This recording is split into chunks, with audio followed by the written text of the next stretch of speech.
New seasons, new gear. Show the world what it means to be a fan in 100% authentic gear. Fanatics. Officially licensed everything.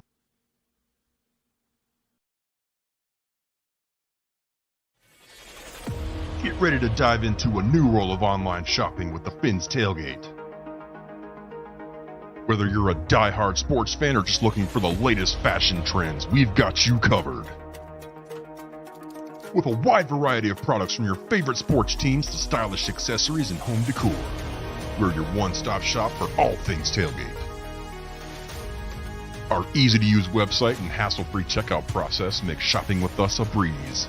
Plus, with frequent sales and discounts, you won't want to shop anywhere else. So come on in and join the party at the Fins Tailgate, your new go-to destination for all things tailgate.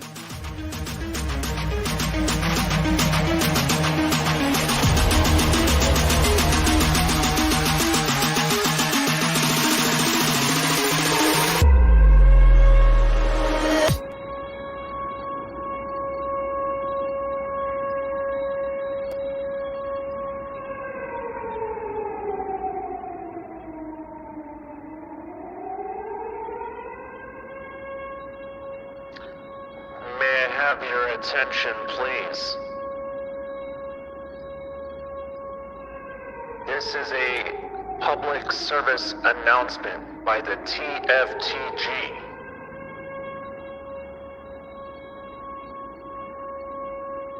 Late Night Exhale is back. Saturdays, 10 p.m.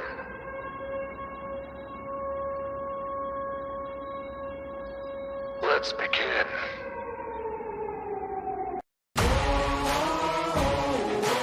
Man on a mission, I'ma get it. You know I be on a what? Yeah. You know I be on a what? Man on a mission, I'ma get it. You know I be on a what? Yeah. It's all hard, ain't no fear here. You ain't giving it to all, you steer clear. Never beat, I've been down and I reappear. You got some money on the line, you better put it here. Rolling in and doing that work.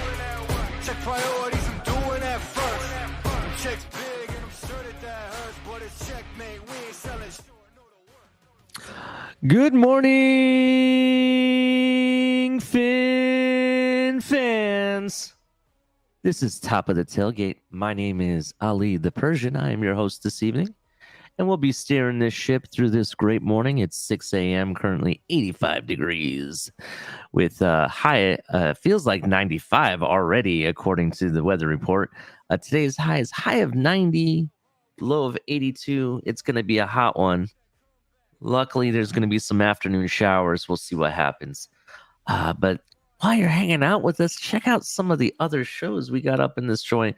We got El Capitan, you go on Monday, Wednesday, Friday, and even Sundays too when he's calling games.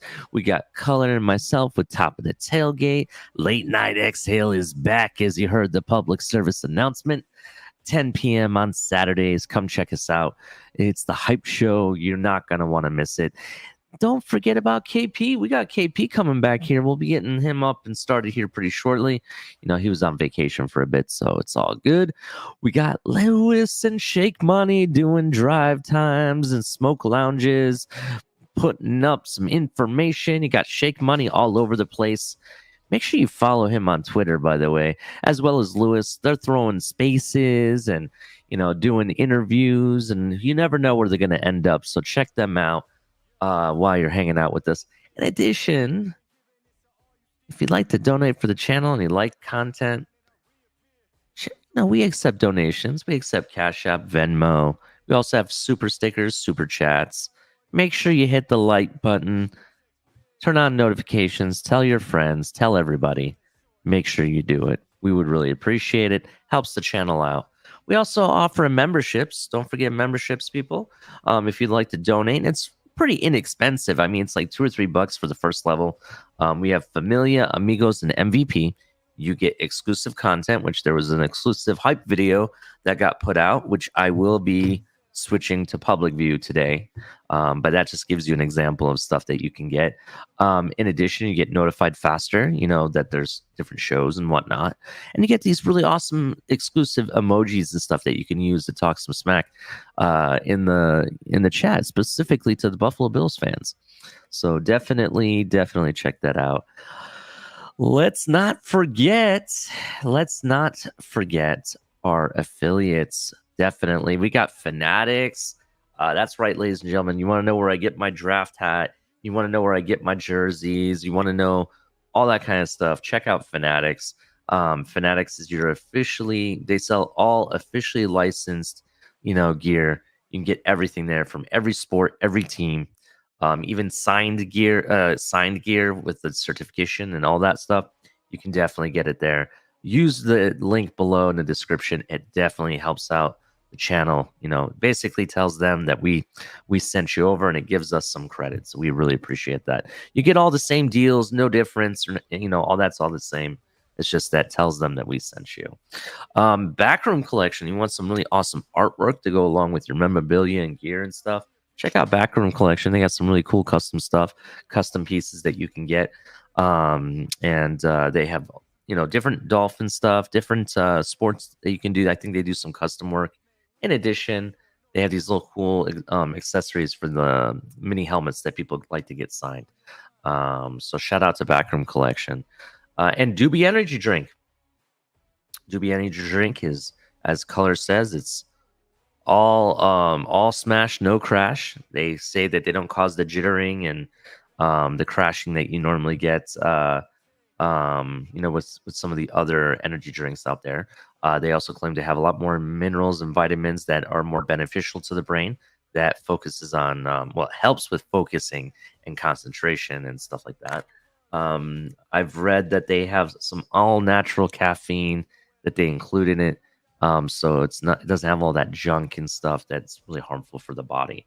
They have a variety of different good flavors. Shake Money has a video that he puts out that he does his initial review, and has a little box session where he opens it up and tells you what you get with it. He recommends to get the starter pack, just so you guys know, this morning. And in addition to that, let's also not forget that he has a show every Saturday in the morning that he's trying out new flavors and stuff. So check out Shake Money, and he's going to be coming up here shortly. He's in the back. So he'll be giving you a new exclusive, not Doobie Energy Drink, but something else. But if you want to save 10% off a Doobie Energy Drink or Backroom Collection, use code TFTG at checkout. So shout out to our affiliates. We appreciate them. Oh, what a hell of a day, right? A lot of news. We got a lot of stuff to talk about. Yeah, so Top 100 came out, and before I get into the Top 100, shout out to everybody that is in the chat. I see King Mill here for it, definitely. Michael K, I swear he lives in our chat. I swear to God he does. Trucker Sean, good morning, sir. Flava J, how you doing? Let's see. C. Hoffel, what's up, man? Northwest Ohio, bro. Definitely. Let's see. Newfoundland's up in here. Yeah, shout out to everyone in chat. Like I said, hit like and subscribe to everybody. But without ado, I'm going to introduce a member of the team. Let's give him some good music, right? And in Shake Money fashion, right? When he got started with the TFTG, I swear this man was everywhere, like a man on a mission, doing show after show, and he went. He definitely went hard, and this song is dedicated to him. It's called Go Hard.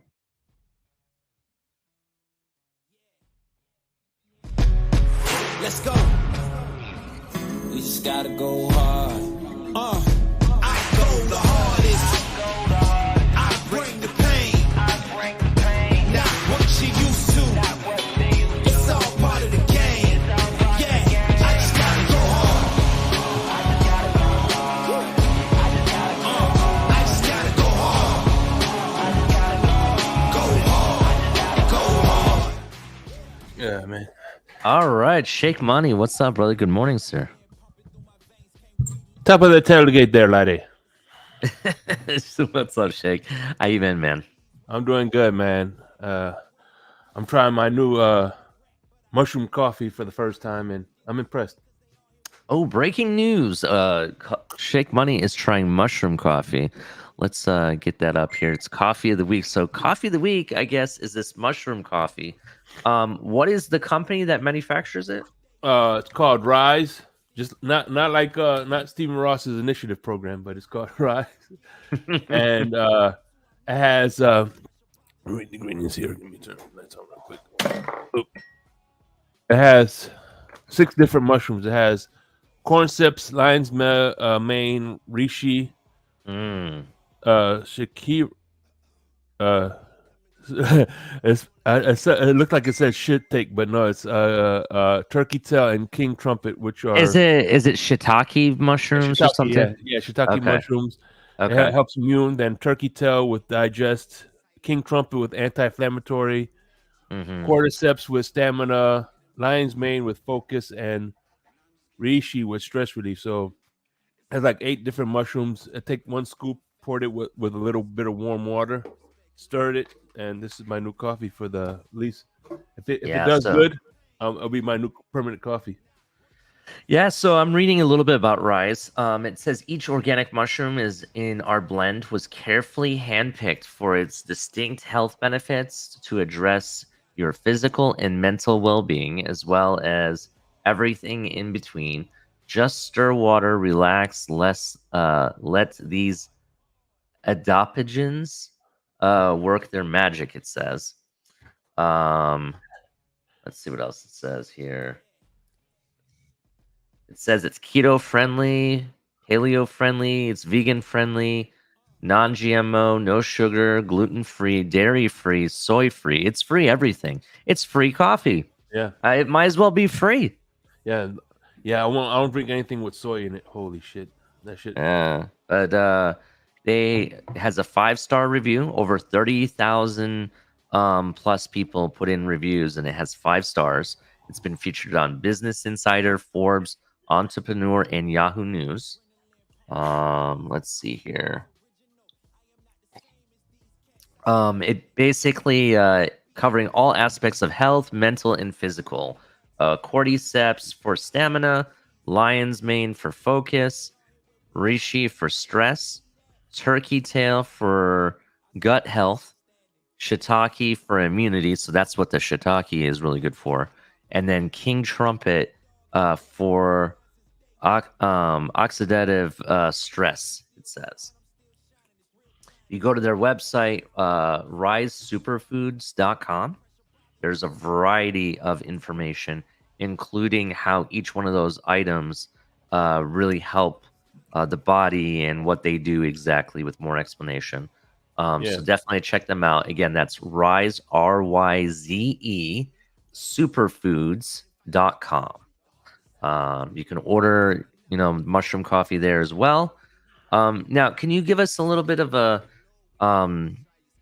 description of what the coffee looks like after you've brewed it? Because you told me something back that was surprising. It looks like it has creamer. Like it's like coffee with after you add a little creamer to it. Okay, so it kind of has like a built-in kind of looking creamer to it. Okay. How does it smells just like cinnamon sugar. When you open up the bag, it has like a little cinnamon sugar smell to it already. Mm-hmm. And then so what I did is you could do it cold, but I poured put it warm where it was like lukewarm. I poured it into my W Energy drink cup, put it in there, stirred it up, and then shaked it, and then poured it in my cup. It's pretty good. My Shake Money mug, by the way. Oh, nice. Shake Money mug. Was going to use my late night exhale mug, but I went with my Dolphins mug instead. But yeah, I'm drinking, I'm not drinking anything special today. I'm just drinking your good old fashioned great value coffee. It's what I had left because I've used up everything else.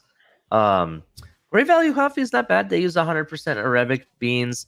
It's been rated just like the name says, great value. It definitely has been considered a great value coffee. A lot of people rated that. It's pretty, good taste for an exceptional cost. I'm drinking just regular donut shop and, pretty generic. Not Nothing special like yours, but I do have something special planned. But I've ordered it; just hasn't arrived yet. It's coming from Amazon, so we will definitely be talking about that soon. But yeah, man, I wish Color was here. Color, I know, is running late. He's supposed to be coming up here shortly. Doesn't I don't know when he's going to be coming up. Hopefully, he does soon. But he'd be really asking you a lot of questions and grilling you about this mushroom coffee. How's the price point? Is it really expensive? It's $30. I pay like $33, but it's 30 scoops in a bag. So essentially, you're paying like $1 a day. $1 a day. Okay. And of course, I only drink this Monday through Friday. Then on the weekends, I drink W. As a change of pace. So I have to ask you the $1 million question, because we've had this discussion before, Shake. You said that you drink primarily Cuban coffee or Cuban style coffee is what you've told me, Espresso. Right? Espresso and stuff like that. How does this compare to that? Do you prefer this, or would you rather go back to the Cuban or espresso style type of coffee? Yeah, well, they both have their pros and cons. Well, obviously the pros of the Cuban coffee is the nostalgia factor. Growing up as a kid, and my mom making, not as a kid, but when I was a teenager, when I turned 18, my mom was making me coffee before to go to ready to high school and shit like that. So it definitely has that nostalgia factor. Cuban coffee, it's always gonna have that factor in there.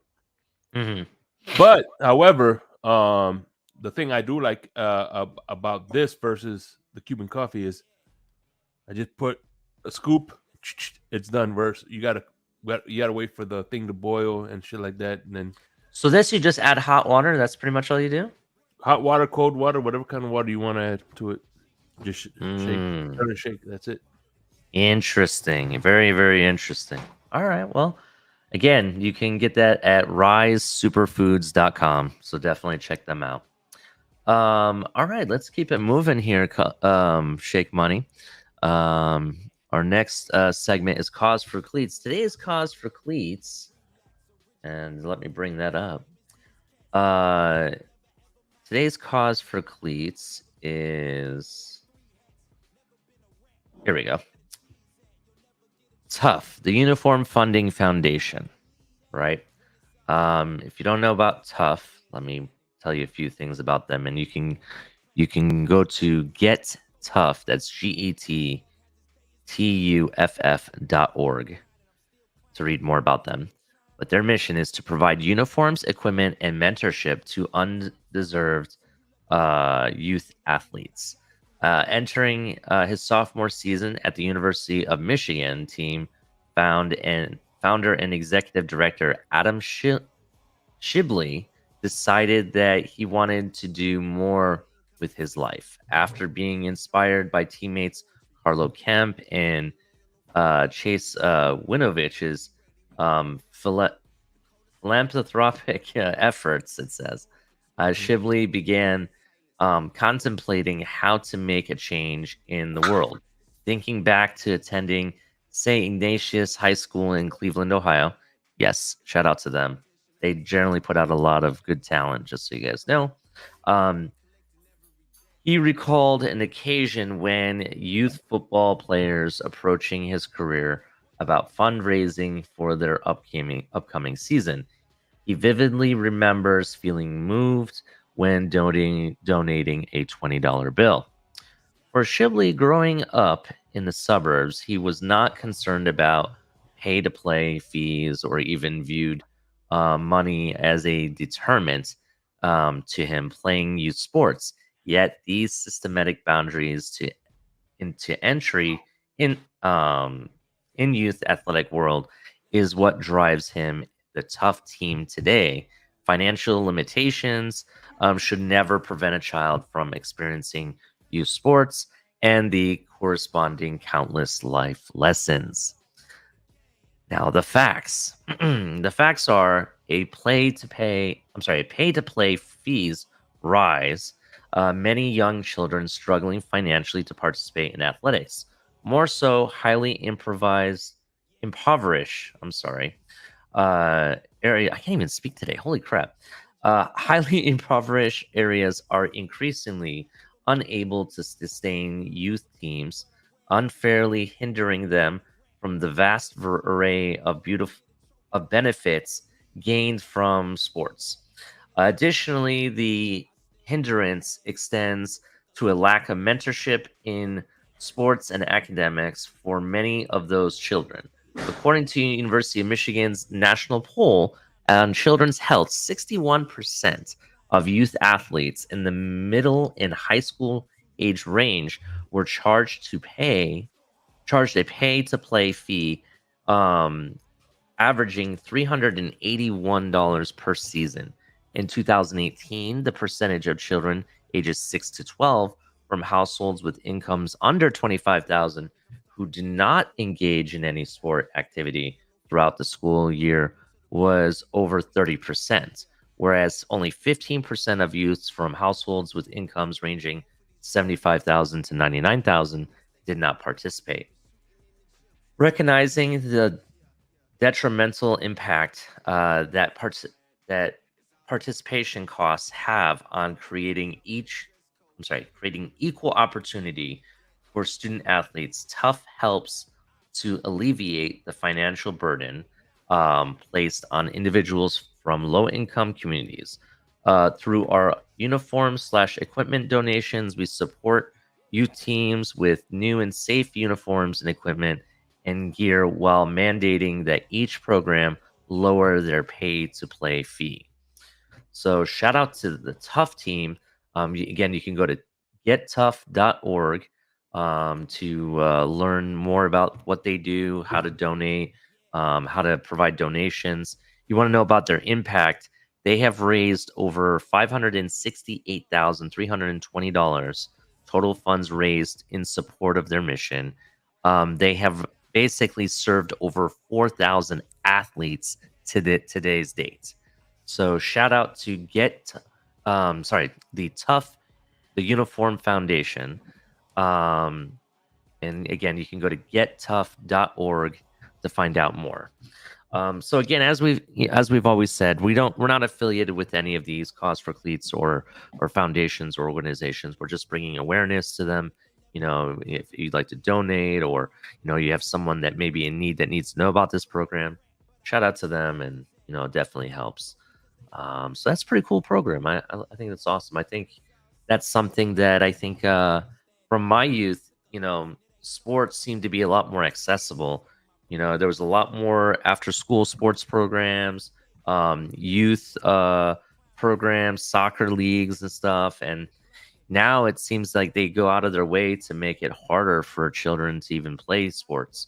There's equipment costs, and that's one thing. I understand the equipment side of it, but on top of that, they charge fees just to be able to play in said league or play some sport. That's ridiculous. That's the part that, and they call it an administration fee, but it can be a lot. It can be very daunting. I want to say it was my daughter's soccer league, and it was every Sunday or Saturday she played for like 2 hours. It was not really competitive or anything, and it wasn't really it was team oriented, but they just basically had kids playing. That's pretty much all it was. Yeah. And the administrative fees were like over $100. That's not a big deal to me, but to someone else, for each kid, for each child. Yeah, well, yeah, you got to pay for the, I guess, the people that paint the field, referees, and things like that too. But yes, you're absolutely right. For some games, you know what I mean, like for some sports.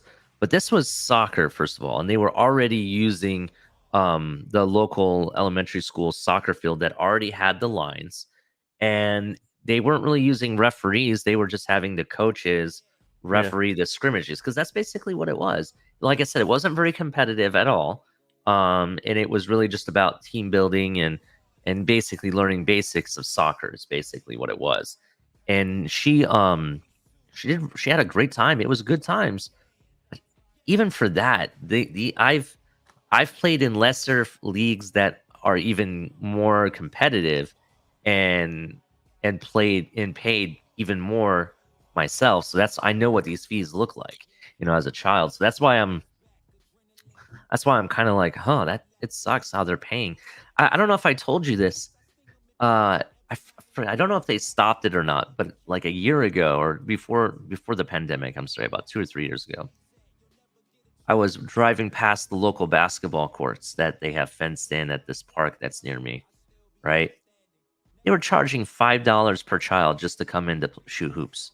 You know what I'm saying? $5 just to come shoot hoops. I'm like, what happened to all the, stuff we used to have, like that kind of inspired children to play sports? They make it like harder and harder and unattainable, if you know what I mean. That's just my opinion. The world has changed from when we were growing up. You know what I'm saying? Now there's less playgrounds, more money to be paid. It's like subscription based. Everything from the internet, everything in our lives. It's like money first, then you get it. You know what I mean? I don't know. Maybe I'm preaching to the choir. Yep, that's why there's a lot of obesity in this. Especially with the kids. Yeah, that's a whole nother issue. You're absolutely right. That's the symptom of these programs that have gone away or have become too expensive. This is what's happening on the back end. And we'll talk more about that, later on. I have a show that I think I'm going to bring that up. If you're just joining us, make sure you hit like and subscribe. We'd really appreciate it.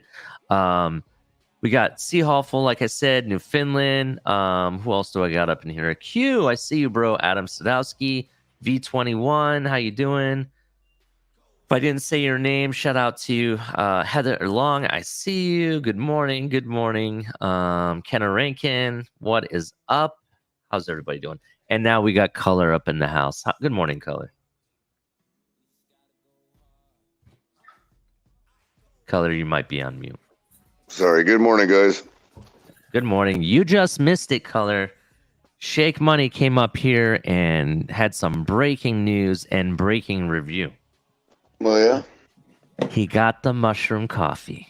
Oh, I heard about that. Yeah, he says that. So, do you like the taste, Shake? Yeah. That was your final take? Mm-hmm. He likes the taste. He says that it looks like it has a built-in creamer. Interesting. Can you describe the taste of the cream, the taste again, one more time for Color? Has like a little nutty taste to it. Has like a kind of like almost like an almondy taste. It tastes like with a little cream, coffee cream. It tastes like, it has like a little creamer taste to it. Like that. Yeah, very nice. Yeah. So I read some information, just so you know, about the manufacturer. It's called Rise, RYSE, and they have a lot of health benefits. I guess the different ingredients that they use to make their coffee is purposeful, and it pinpoints a certain part of the body and certain types of focus that help the body, not just physically, but mentally as well. That's how it's designed. Just so you know. So it's pretty impressive, and you can check that out when you get a chance, Color. We just went over our cause for cleats. This is called Tough, the Uniform Foundation. They're raise money and get donated sports equipment and uniforms for children that are undeserved. People that can't afford it. So pretty shout out to them. Shake Money was making the point that obesity is a big issue because of how hard it is to play sports nowadays. And I was mentioning how the costs and administrative fees are ridiculous outside of the equipment. Buying cleats or football gloves it's not too bad. But the moment you get into the administrative fees, that's where it kills you, Color. And that's basically what a Tough is all about, trying to reduce. What do you think about that? And by the way, listen, I do know what nuts taste like, but not the type of nuts that you get at the truck stop, Michael K. God. Just putting that out there. Yeah, I don't think. I think that's a great cause, Ollie. I mean, honestly, especially from as expensive as these leather footballs could be, they do. You know, that stuff does cost money, and it has to be replaced every, because some of it can only be rated for a certain length of time. Plastic deteriorates, and there's entropy and all that. So yeah, I mean, Yeah. absolutely great. Yeah, I agree with you. And it's not just the football or soccer ball or whatever sport the person's playing. It's not just that. You got to think about it. As the child grows up, obviously their size changes. So they have to get newer uniforms. They have to get newer cleats and newer gloves maybe. You know what I mean? Because they may outgrow them.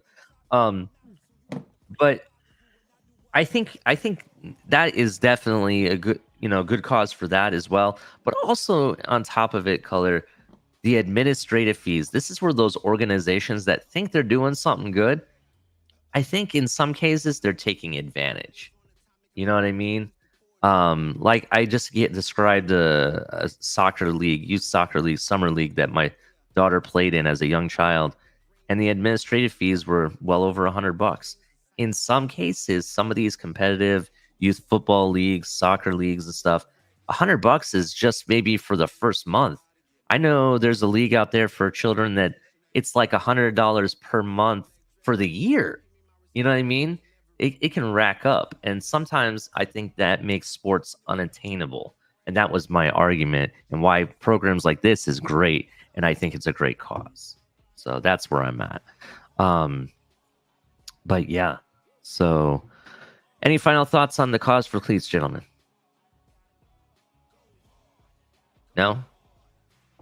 No, sir. Not me. All right. So let's keep it moving. All right. Yeah, we got some news. So if you didn't know, the top 100 came out. Michael K is already like, "Yup, where was Ellen?" Yeah, the top 100 came out, and Tyreek Hill is number 7 on that list. Yup, lucky number 7, ahead of Tell you Josh what, Michael Allen. K. Josh Allen was wherever his IQ is. So he was 8. That's what it looks like, at least on this list I'm looking at. Right, so his IQ is 8. Damn. In addition, Color, we shouldn't actually say that because that actually can, I mean, to be honest, that could blow back on us as well because you can look at that in a different way with Tyreek, to be honest. But Okay. Joe Burrow. Good thing you don't play quarterback. That's true. Joe Burrow was number 6. So that was, I knew that would happen. There was some conflicting reports early last night that I was looking at that had Josh Allen at number 6, which I thought was ridiculous. But it looks like, from what I've read, they only placed Buffalo Bill players based on IQ. They were the only ones. Oh, okay. All right. Thank you for the clarification. Then we had Travis Kelce at number 5, Nick Bosa at number 4, Jalen Hurts, of all people, at number 3, Justin Jefferson, as expected. And this number 1, no surprise to me, Patrick Mahomes. He is the current top player in the NFL, right? I truly believe that, and I think it was well deserving. What do you guys think of the top 100? I think it's good because again, it's the players that vote on this. So, and not to mention, it's something fun until the season starts. Like you could tell whenever I see the top 100, I know football's right around the corner. Mm-hmm. So, yeah. So I definitely understand. I think they're so vain, and they probably think that list is about them. Mm-hmm.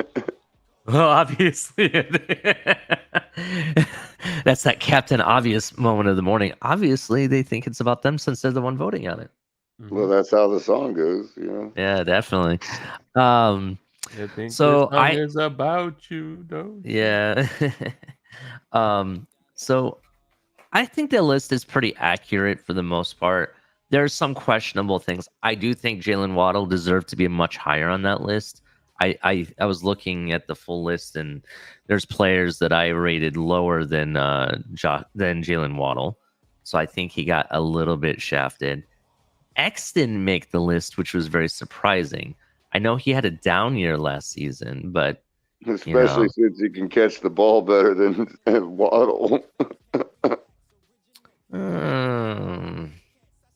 Yeah, I guess I'm not gonna say that. I'm just gonna say it just seemed like maybe it's primarily because of his down year. It really hurt him, and that kicked him out of the top 100.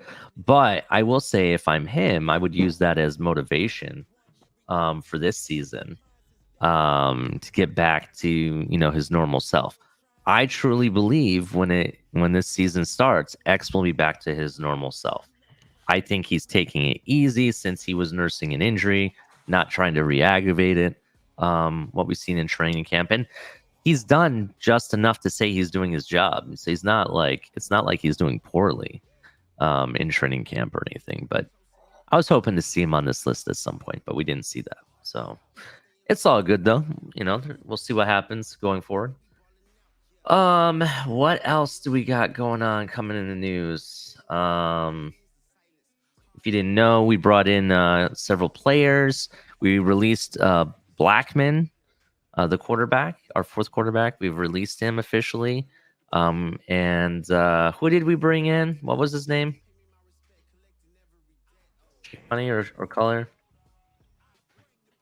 I know we brought in a cornerback and a defensive tackle. Oh gosh, Nickerson was it? Percy Nickerson, or no. I got that backwards. I think.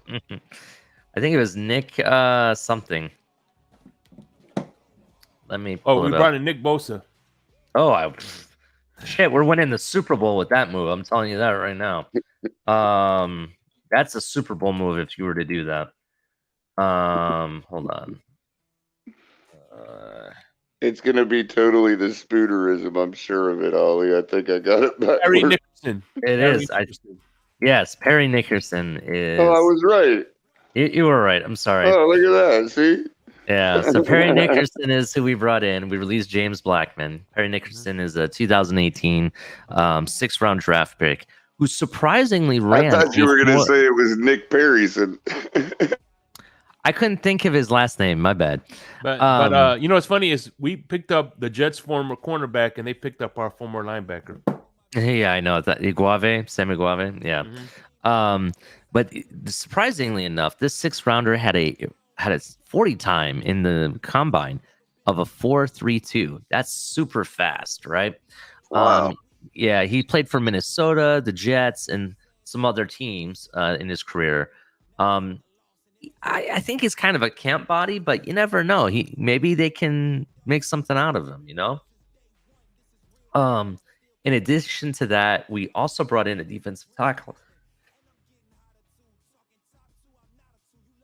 Sorry about that, gentlemen. I was about to sneeze. Let me pull up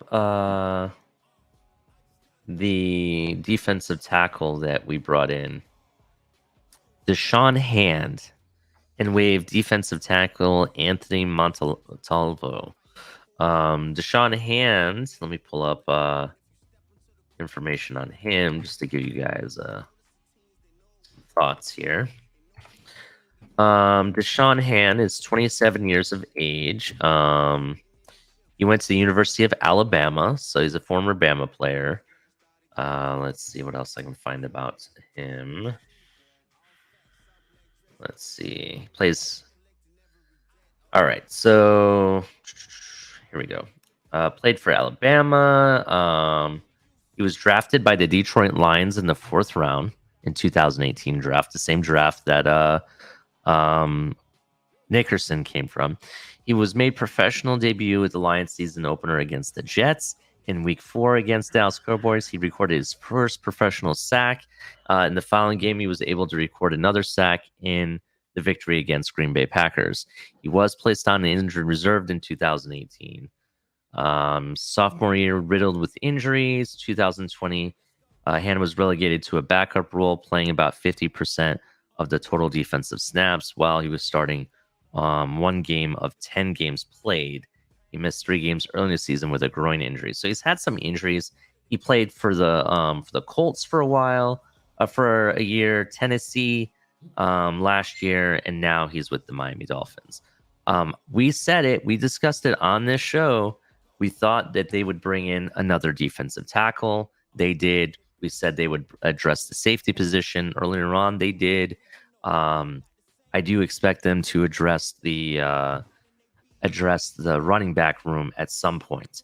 And I'm going to go out and say, I'm not saying it's going to be Dalvin Cook. I'm not going to say that, or Jonathan Taylor or something like that, which would be awesome. Those would be definitely breaking the barrier type of moves and whatnot. But I will say that that room will be addressed at some point before the beginning of this season. That's my next prediction. I still also think that linebacker might be a position we might address. However, with the impressive play coming from Aubrey Miller and how well David Long is looking, I think that Miami at this time might be okay with the position, but they may want to see what it looks like after the preseason games are played. So that might be a maybe too that we still address at some point. What do you guys think about that? Do you guys agree? Are you indifferent? What do you guys think?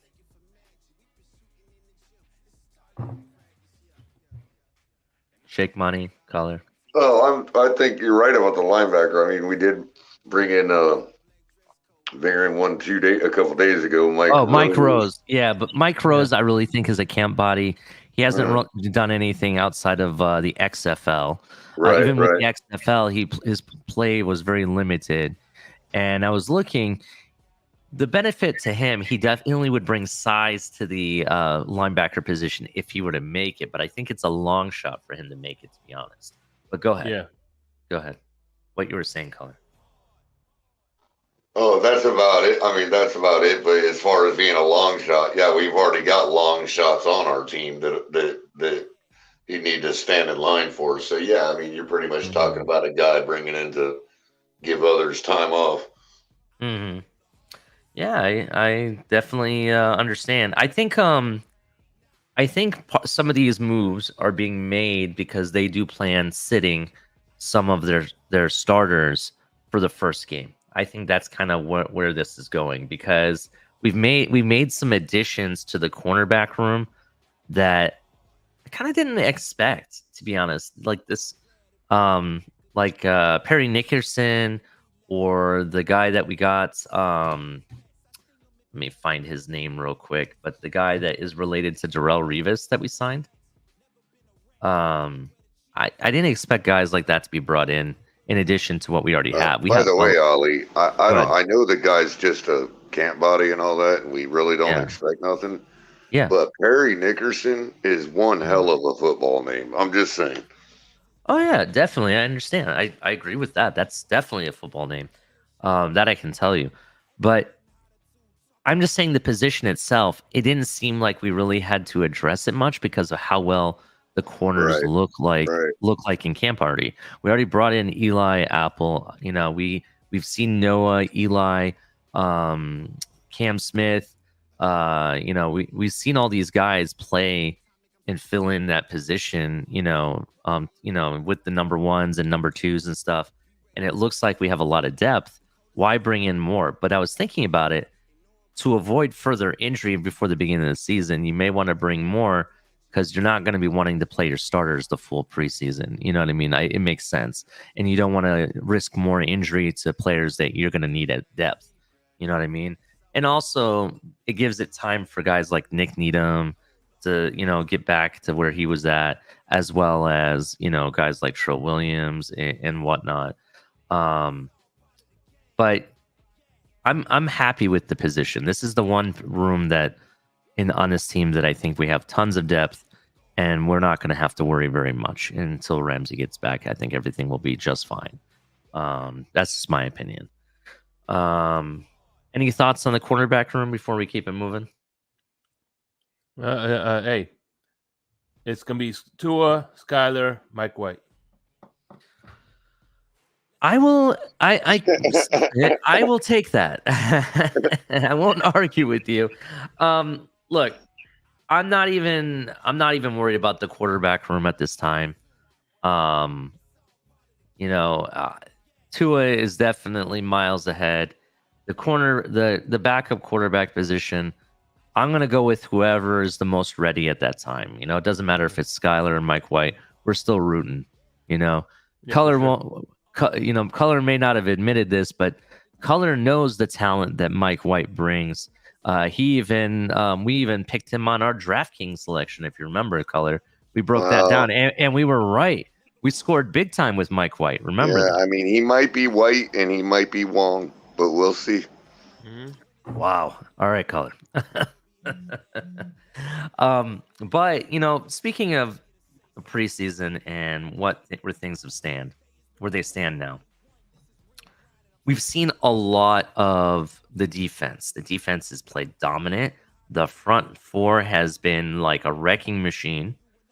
Christian Wilkins is playing at a level that. And by the way, Ali, I said Wong, not wrong. Just so you know. I know you said Wong. There's an important distinction I'm making for later purposes. Sorry to interrupt. Okay. All right. I kind of knew you didn't say wrong. I get you. So anyway, that the defense is playing at a level that they I haven't seen from the defense in a while. Usually it was like 50-50 back in previous training camps where the offense played, dominated for a bit, then the defense finally got stops, and vice versa. But I've never seen the defense this dominant right off the get-go, wrecking the offensive line and whatnot. I've said Christian Wilkins is playing at a level that I haven't seen before. And speaking of which, Omar Kelly, who, shout out to friend of the family, Dougly Do Wrong, had Omar Kelly on his show, right? He did an interview with Omar Kelly, and he even stated that Christian Wilkins has brought his game to another level that he wasn't even expecting himself, right? So I think that I can confidently say that I think this defense is definitely built for a deep playoff run, even a Super Bowl run, based on where it's at right now. There is one or two question marks, and it's just a matter of depth. But as a starting standpoint, I think they're definitely right there where they need to be when it comes to, having the ability to, make a deep run defensively, right? He also made some other points about the offense, and he made some points about Tua. And some people think Omar is, anti-Tua and whatnot. He really isn't. He just expects more of Tua. But this is what he said. He said that Tua seems to be playing very good. There's hardly any balls that actually hit the ground, of the throws he makes. He's money in the red zone. Money in the red zone. That's awesome. And then the biggest takeaway he said that is his only concern is that he tends to hold the ball a little bit too long. Now, some of it he says isn't his fault because you got guys like Christian Wilkins already in his face as soon as he snaps the ball. Some of it, is his fault. He's letting the play develop too long, and that could be based on design.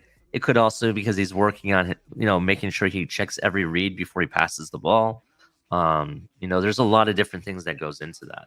Yeah, and I don't even blame him if he's trying to make a play, Ollie. If he, if it's always constantly rolling out and buying time, but that's not the holding on too long we're talking about. That's the holding on the ball too long is I see a target, I see another target, I see another target, but I'm hesitant to throw the ball. That's holding on the ball. That's the holding on to the ball too long we're referring to. Yeah, that's it. Not the escape the pocket, hold on to the ball and try to make a play downfield. Not that type. No, like let's say you have three different options and he looks at all three and he's very hesitant to throw it yet. You know what I mean? That's basically Right, like patting the what's going ball, on. almost, you could say. Yeah, that's the issue that we have, and this goes back, and even Omar said this because if you go back and go to look at pre 2019 draft and all that, yeah, it was actually pre 2020 draft. Sorry,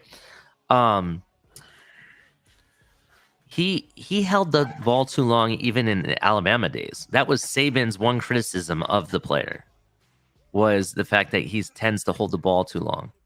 And he did that in college too. So, it's something that I think he needs to work on. Can he work on it? Yes, it's definitely coachable. It definitely is. I think as a quarterback in the NFL, you have to be okay with taking risks. And sometimes you just got to throw the ball. It doesn't matter if it's going to be positive or negative outcome, but you got to do it. You know what I mean? Because the outcome, if you don't let go of the ball sometimes, can be a lot worse. Just like in poker, sometimes you got to put your chips in the middle just because you got to do it. Yeah. No matter what everybody's cards are. You know what I mean? Exactly. So, well, that's what happened with Aaron Rodgers. Aaron Rodgers used to hold on to the ball, and then he got his clavicle bone broken, and then he started throwing the ball away after that. That's a good point. That is definitely a good point. So that being said, about work that has to be done, Omar Kelly has put out an article about his top 10 Dolphin players who have work to do so far in training camp. Some of the names are surprising. I will say that. Ali, before you get started, could I just make one more comment on Omar's assessment? Definitely. I just wanted to say the part about being money in the red zone. That's the part that really actually encourages me right there. That's the part we not just Tua needed to fix per se. That's something our team needed to fix. That's the one thing I've been harping all offseason, that our biggest problem on offense is not cashing in on all this yardage we're racking up. We got the yardage. We got the offense. We're there. I'm not trying to dog the offense. What I'm saying is our biggest problem last year was cashing in on that yardage. That's why we had a low point per game total and all that. If Tua is starting to become money in the red zone, as Omar puts it, that's one of the things that would help that cause. So I'm kind of happy to hear that. Yeah, that is absolutely true. That will definitely help that cause. However, he was decent in the red zone himself last year too. The biggest percentage-wise, yeah, but how many times did we actually get there before we shot ourselves in the foot after the 30? You know what I mean?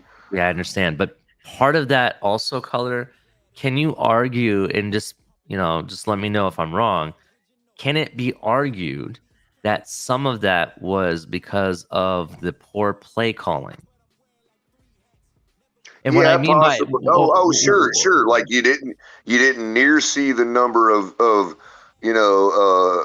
outside runs, jet sweeps, stuff like that we saw practiced in camp in those situations. You're right, but basically this is where I'm going with this, and just let me just land real quick. Sure. Sorry.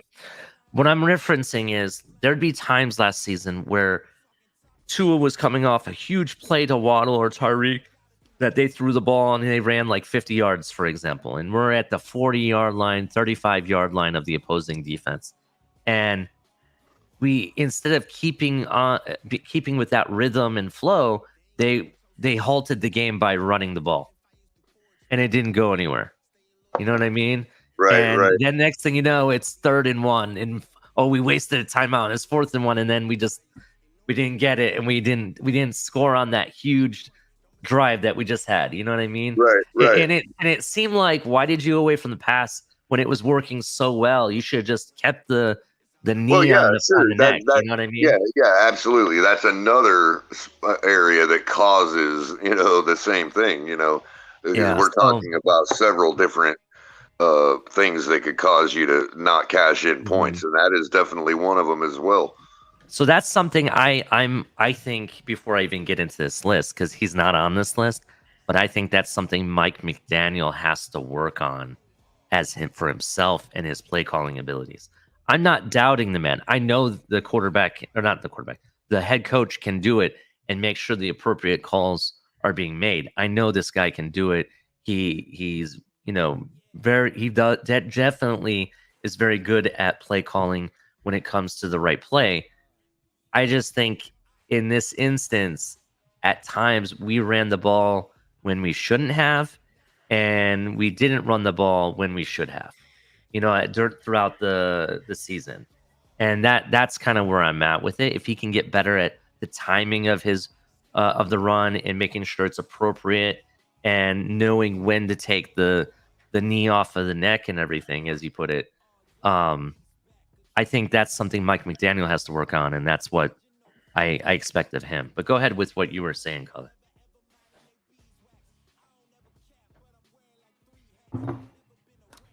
Color, you're on mute.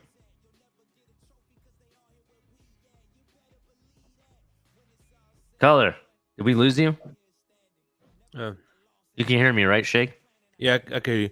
But I do want to say, though, like I said, I hope that McDaniels learns from his lesson. I know that Frank Smith isn't the official offensive coordinator by title, but at the same time, I hope that he has a little more input this year, and they approach it as a collective unit instead of just McDaniel. You know what I mean? Because that's what he said last year. He says, "Hey, man, that's why he had to get Butch Berry, because he needed more help with the offense, and that's why I'm hoping that's what comes to fruition this year." Yeah, I can kind of see that.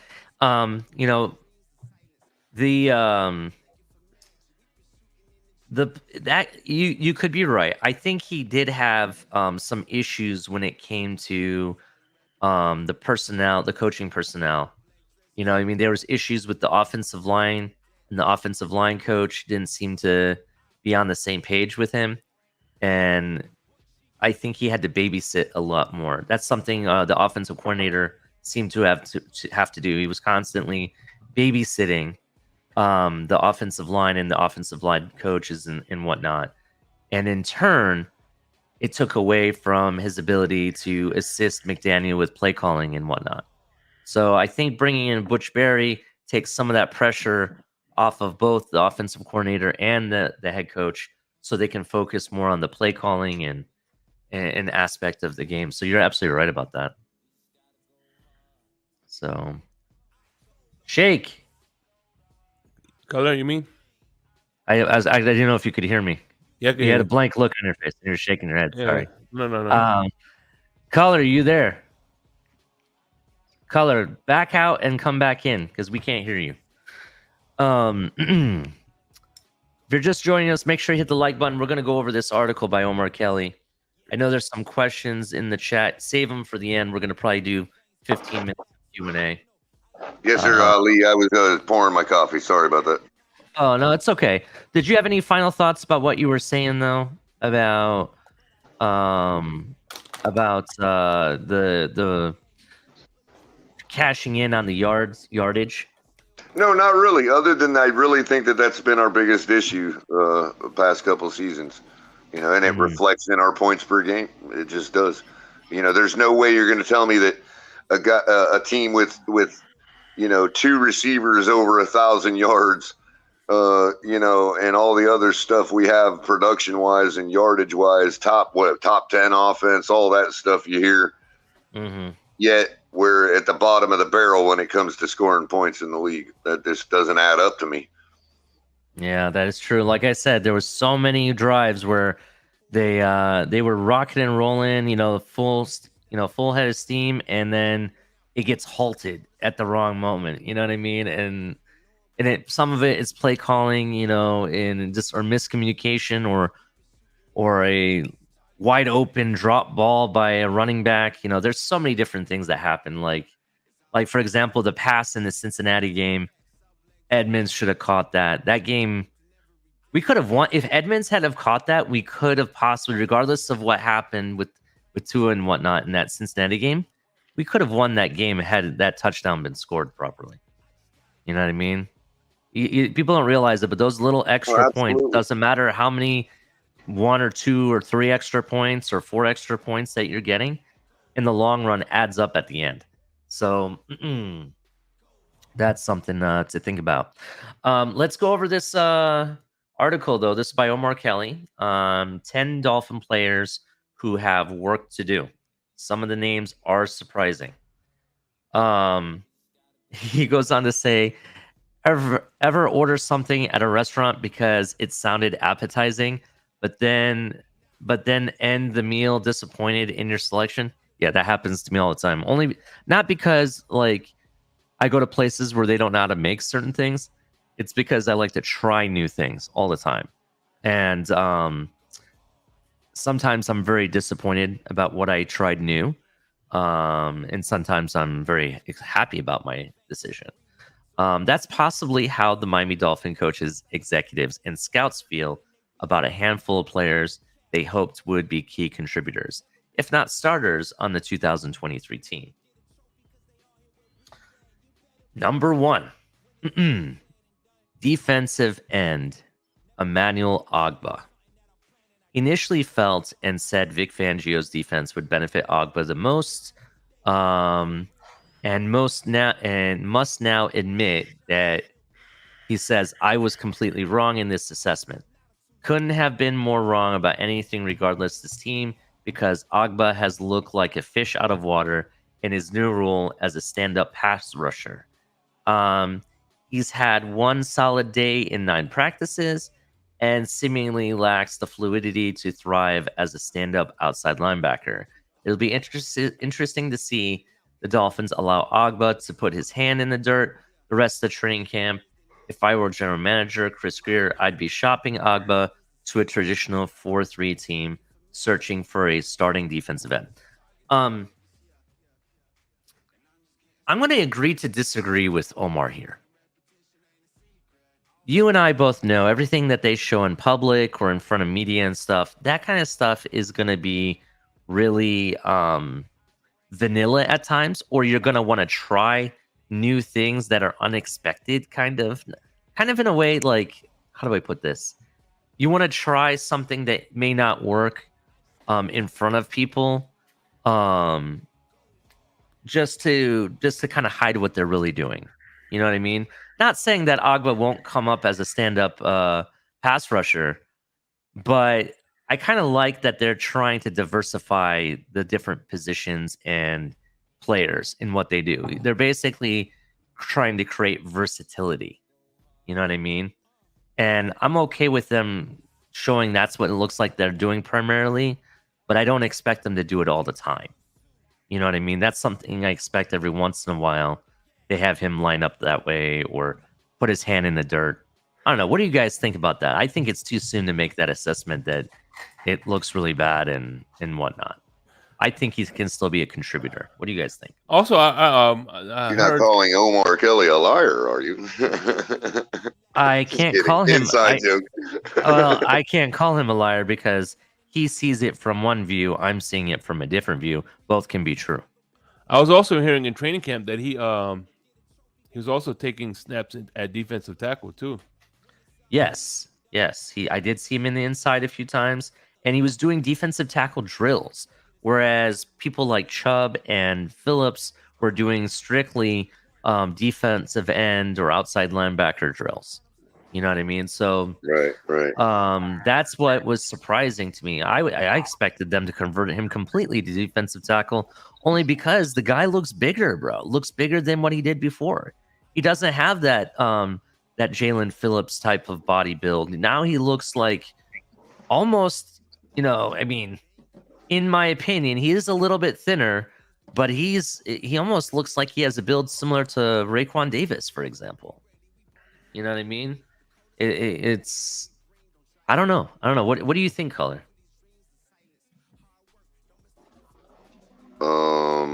As far as Ogbah and his build, or do you think he needs to put work, or is it too soon to say anything because we don't really know for the money we exactly? Paid, I mean, the work should already be in, really. But I mean, it's kind of telling that we got to like find a certain spot for him. I mean, the idea of trading him to a more traditional 4-3, that's kind of interesting to hear given the contract and all that. But, you know, that may be true, you know, and if you're talking about having to specialize a person's position, that relegates him to no different than any other, you know, regular player. If he wants to stand out, then he's going to have to be on a defense that suits him.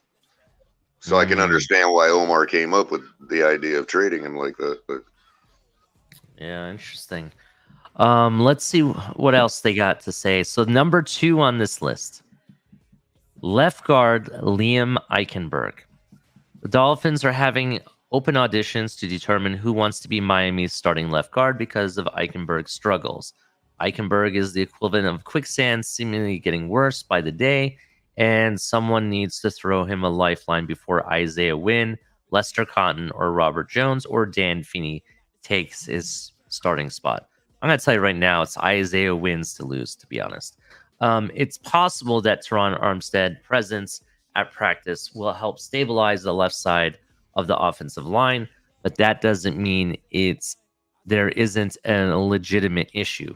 Participating against the Falcons defensive tackle Grady Jarrett for the next 2 days will help us identify how bad the leak is. That's true. I've heard conflicting reports about Liam Eichenberg. One day he does really good and he stood up Jalen Phillips, for example. The next day I hear he's trash. You know what I mean? It's like flip a coin. And I know people recently were very, passionate about Liam Eichenberg and why do we have this guy here and why is it still an issue and whatnot. I don't know. I mean, I don't know why Miami didn't agree to address the offensive line. That's something we all pounded the table for. They did bring in Isaiah Wynn. They did bring Agbawehi. But that leaves open question mark at the right tackle position. And I don't know. What do you guys think? What do you guys think about Miami sticking it with Eichenberg and trying to make it work? I think it's way too early to tell whether we're actually sticking with him or not. I mean, there is the new rule change that allows us to keep 90 men for a lot longer than we did before. So, I mean, I think that a lot of people are framing their thoughts and their takes and all that based on an older system and an older paradigm. And I'm not so sure that we can make those assessments at this point, given that there is absolutely no incentive to let the guy go right now when you still need camp bodies. I mean, Yeah, I can see where you're talking about. People may not be used to the new rules. And, I mean, let's face it. The reality is us as a fan base, the Miami Dolphins fan base is impatient. We've waited, it's been 25 plus years or 20 plus years since our last playoff win, Color. And, we're hungry and we want it now. We were sick of waiting. And I think we're just impatient that the Miami Dolphins haven't done what we think. Hungry, bro. We're hungry. That's a different type of hungry, dude. We're definitely hungry. We're definitely hungry. And then in addition, I'm going to go as far as saying we're hangry. We're hangry. That's what we are. Because that's a good one too, we want it now, and we're angry at the same time that we're even talking about it. You know what I mean? And here's the deal, right? And shout out to Chris Greer in this because he's always right when it comes to this. Every offseason in the training, actually every training camp, at the last week of training camp or even after the final preseason game, when teams make their final cuts, there's always surprisingly good players that end up getting cut, right? Some starting offensive linemen, some starting defensive tackle or corner or whatever position. Now, do we go out and sign them all? No, we don't do that necessarily, but the options are there. So I understand we have a lot of positions that of need, as well as we had to be very budgety with our costs, and we're playing a little bit of Moneyball, in my opinion. But they still address the positions of need, and I think they have a plan. We just need to be patient and see what they do. You know, when all of that is, when it's all said and done, and they still haven't done anything, then we can hit the rails and go all crazy and bust out the pitchforks and torches and everything. I agree. But let's see what they do. Let's see what happens and make our assessment at a later date. As they say in the soccer world, there's a lot of famous Spanish soccer commentators that use the word calma, and they say calma, calma, calma, calma. Let's calm down a little bit. Let's see how it plans out. I mean, in my opinion, I've stated this. Going up against guys like Jalen Phillips, Chubbs, Christian Wilkins, of all people, even Seiler, or some of the other Raekwon Davis, consistently. If you're going up against them every single day, obviously you're going to get pushed around. Obviously, it's going to look like trash, right? But if you're not, if I'm saying that you're just trash when you're going up against them, that's almost saying that their only reason they're getting through is because you're so bad. And I don't think that. I think that defense is that good. I'm not trying to take anything away from that front four, because I honestly think they're that good. And it doesn't matter who's in front of them. I think they're going to do very similar stats. We're going to find out against the Atlanta Falcons this week. So that is going to be very telling. Any final thoughts before I move on to the next person? By the way, I like that song by those Spanish announcers. Come, Leon. Remember that song? Yeah. I know that's Culture Club. Boy George, man. Karma. Yeah. It's actually saying the name of the song is Karma Chameleon. Yeah, that's funny. There's a Spanish. I don't know if the guy's like I guess he's like a social media type of soccer analyst or whatever for like an insider for. Yeah, I think the last time they checked on him, he was still yelling goal. Well, that's a commentator. Yeah, there's a commentator that they all do that, to be honest, even the non-Spanish ones. But there's this guy that he's on Twitter, and he's like an insider for a Spanish club in Barcelona, and he's constantly putting out tweets telling the fans, "Calma, calma, calma. They're bringing somebody in. Don't worry." He's constantly doing that. So every time when we're kind of like my soccer team is like kind of making fun of him, they'll go, "Calma, calma, it's okay." You know what I mean? They kind of like joke around about it. So that's why. Calmate. Yeah. That means calm down. Yeah, that's basically what he's saying. So yeah, let's keep it going with this article. Number 3. And I have to say, as much as I hate to say this, he's not wrong about this person. Tailback Salvan Ahmed.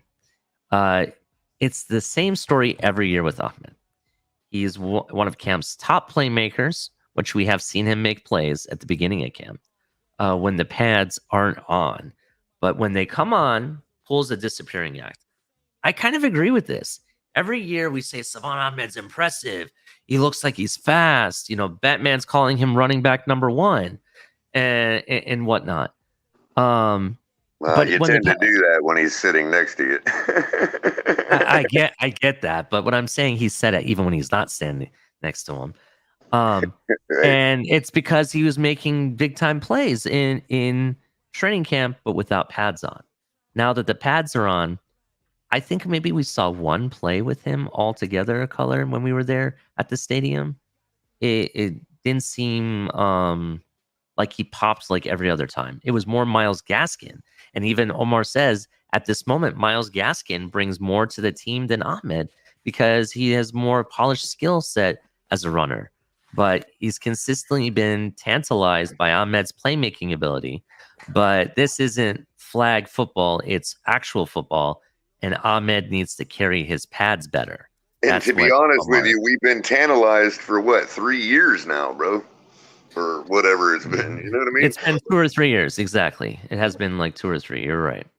So that's kind of a point there that I like Ahmed a lot. I think I've seen him make plays. You're right, but with the pads on, I have hardly seen it, and I need to see more of him, and I need him to, really like he says, wear your pads better and show us what you got. You know what I Yeah. mean?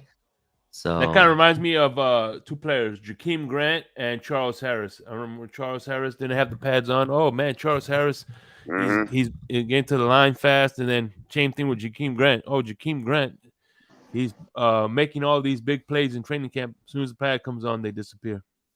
I mean, Well, some could argue the Samoan thrower. Throwing Samoans like that. Yeah, they may have said that a little bit about Jakeem Grant, but I think Jakeem Grant's biggest issue wasn't so much not being able to, make plays, because he definitely made plays even with the pads on in regular season games. It's staying healthy was the biggest issue, and that's why he ended up disappearing. Just my opinion. That's just how I saw Jakeem Grant, to be honest. Yeah, so I need to see more from the running back room. The running back room, at times, I think they're going to be good, but I'm telling you right now, I'm still on that train that I think we need to address it. We need to bring in another running back. It doesn't have to be Dalvin Cook. And Ali, Skyler fits that description of Salvin Ahmed too. Like, I know he does all right in games and all that, but he's way better without pads and like in camp and preseason than he is in the game. You know what I mean? Like, that's another example, bro. Yeah, I guess you could say that. And it's not that Skyler's not good in a game. It's that the difference between camp and the game is like really big. You know what I mean? Yeah, that could be it too. Games are a lot different. People play differently when it's really means something for them, So I agree. That could be argued as well. The next two guys, is probably going to wake up Lewis from any deep sleep that he's in. I don't know if he's in our chat or not, so shout out to Lewis, because this is going to strike. I think I know who you're talking about. Is it going to make him happy? Is that what you're saying? He might come up here yelling and screaming and pounding the table. Okay. And it is probably who you think. But I'm not saying it's for a bad thing, like bad for him. It's going to be bad for you and I, Color, because of the arguments. Yeah, that's what I'm saying. Yeah. It's going to make him happy. So, number 4, tight end Durham Smythe has to do more, according to Omar Kelly. It appears that Smythe is merely babysitting the tight end position, and until the Dolphins. Should I do my impression? Should I do a Lewis impression? Wait till after I'm done. Sure. Okay. No problem. The tight end position until the Dolphins can find someone better, maybe next draft. We know who Smythe is. He's a phenomenal blocker and one of the team's smartest players, but it would be nice to see Smythe become the type of tight end who threatens the seam, and bullies linebackers on a regular basis. Based on what I've seen so far in camp, according to Omar Kelly, if Smythe gets targeted 40 times this season, I'd be surprised. Oh my God, is that there you him? Go. Oh, here it comes. I knew he was going to come up here. He's like, oh, hell no, I ain't letting nobody speak for me. Did I just hear my back call Durham Smythe? Is that the words I just By heard? the worst beat writer in the Dolphins community, bro. Yeah, that's right. Damn. But go ahead, Ali. Continue. I would love to hear this. All right. So basically, what he just said is that he would love to see him, bully the linebackers and be, run down the seam consistently and everything.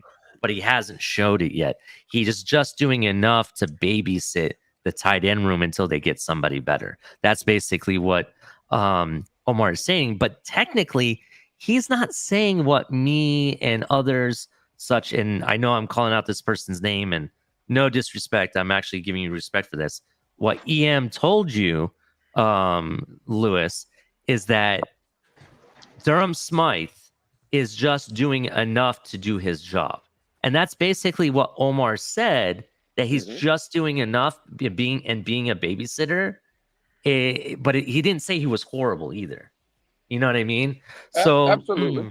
Yeah. And to be fair, he did say that Durham needs to show all the stuff that Lewis said Durham needed to show. And that is true. He does need to show that. Or we need to utilize him that way. But Omar could be right that he might not see 40 targets this year. And that's been consistent as a tight end too. That's been consistently his numbers. So we'll see what happens with the change to the main tight end spot. But, he's saying what Lewis said. I can't say nothing about it. But it's Omar, bro. I mean, it's Omar.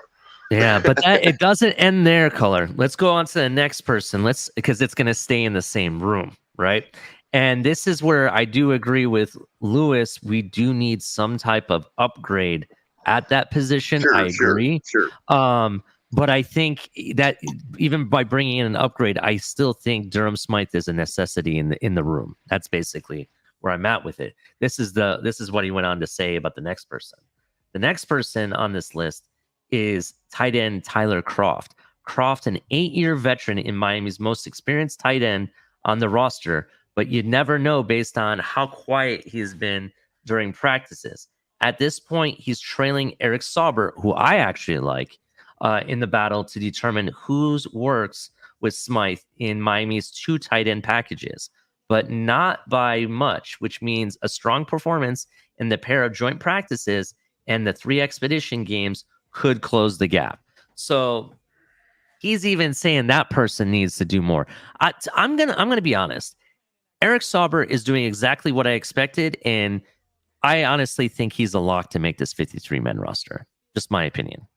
Tyler Kroft, I don't know. He's an 8-year veteran, but he hasn't popped to me. I've seen stuff from Eric Sauber. I've heard stuff about Elijah Higgins and even the undrafted guy. I think his name is Julian Hill, and I apologize if I'm wrong with the name, but I know he's an undrafted free agent. I've seen stuff from him. I don't think I ever once saw something from Kroft. Do you remember anything from Kroft that you reported? Color? I mean, if you spoke in the name by his number, I might be able to say that, but no, I haven't heard his name called in camp. I haven't seen his name on the back of anybody's jersey. I haven't seen Kroft whatsoever, not one time in camp. Jesus. Yeah. So I do agree. We are in need of an upgrade, but that still doesn't mean that's walking Durham Smythe out the door. I think you keep him no matter what. That's just my opinion. Right. And that doesn't mean I didn't see him. I just never happened to, like, when you go to camp as many days as we have, and I don't recall ever seeing the letters KROFT on a jersey. Mm-hmm. Right. I mean, he had to be somewhere, so I'm sure I did see him, you know what I mean? But I don't remember. and that makes the Mike Gesicki leaving for $4 million even worse. I'm sorry to tell people, burst everybody's opinion about Mike Gesicki because supposedly he was trash. Okay, so we let trash go to bring trash in? Like, no, bro. Like, this is what I was saying, and it's not taking a shot at you guys, right? But it's for everybody else that was trying to sell me on this tight end room. Has anybody seen the reports coming out of Pittsburgh? Darnell Washington, all the injury concerns and all the problems we heard about. Bro, he's winning reps against TJ Watt. They say he's dominating at the line of scrimmage. Well, good. That means Freiermuth will become available for us. Well, absolutely, Color. I'm just saying, like, all this, to Ali's point, all I kept hearing during the offseason, tight end, inline blocking. And now Omar Kelly is telling you, what's the difference? Those are the same reports we heard from Mike Gesicki last year from Durham Smythe. He's doing just enough. He's getting in people's way. But he's not a blocker. He's not moving on nobody off the spot. So it's like, why? So again, and to your point, Lewis, if he's doing no more than a tight end 2 would as a tight end 1, well, then what's the point? You know what I mean? Yeah, he doesn't move the needle. Exactly, he doesn't move the needle. And here is some interesting things. First of all, you mentioned Gesicki. I'm going to bring it back to Dalton Schultz. Dalton Schultz signed virtually the same contract that Mike Gesicki signed. You could have had Dalton Schultz, who was 1,000 times better blocker. He's not. I'm not going to say he's elite, but you could have almost said he's elite when you compare him to Gesicki at blocking. right? Agreed. And he has just the same catching percentage and can run those routes and catch the ball more effectively and efficiently than Gesicki, in my opinion, right? And he has experience against both Bosa brothers and dominated Joe Bosa. It's Joe Bosa that's in Chargers, right? He dominated him at the line of scrimmage. So I know the guy can do what we ask and then more and be very effective. He was a fantasy dream for me last year and the year before at the tight end position. So yeah, I think Joey is the guy with the nose from Doug. Maybe, but you could have had him for $4 million, Lewis. I agree with you. Okay, Gesicki wasn't the answer, but go get Schultz. Schultz would have been an upgrade because he does two or three things that way better. Like, I'm not saying he's elite, but in comparison, it looks elite when you're looking at one versus the other. It's like you traded in a regular sedan to a sports car that has 500 horsepower. That's the difference of what you would be getting. You know what I mean? I agree because what you did now, getting rid of Gesicki, Gesicki was a 2016 Toyota Corolla, and Durham Smythe is a 2017 Toyota Corolla. You only upgraded year, but they're the same car. You see what I'm saying? It's the exact same thing. So, like, when the better buy would have been the 1981 Mercedes down the road, you know what I mean? Exactly, color. There you go. Yeah, exactly. I agree with you guys because it's still a Mercedes. You know what I mean? In this aspect, this is where I'm on board with you, Lewis, about bringing somebody in. I just didn't want to say that Durham Smythe is trash. I think he just did enough to hold his position in a sense. In like Omar says, he's almost kind of like babysitting the room. I agree. To Lewis's point, Ollie, he's being what he is. You know, that is what Durham Smythe is. You know, it's looking like in camp that he'll never break out of the level of production of tight end 2. You know what I mean? Even at the one position. I mean, if we're not utilizing him purposely and we're not utilizing the tight end 1 role purposely, then it's not really, you can't put it on him.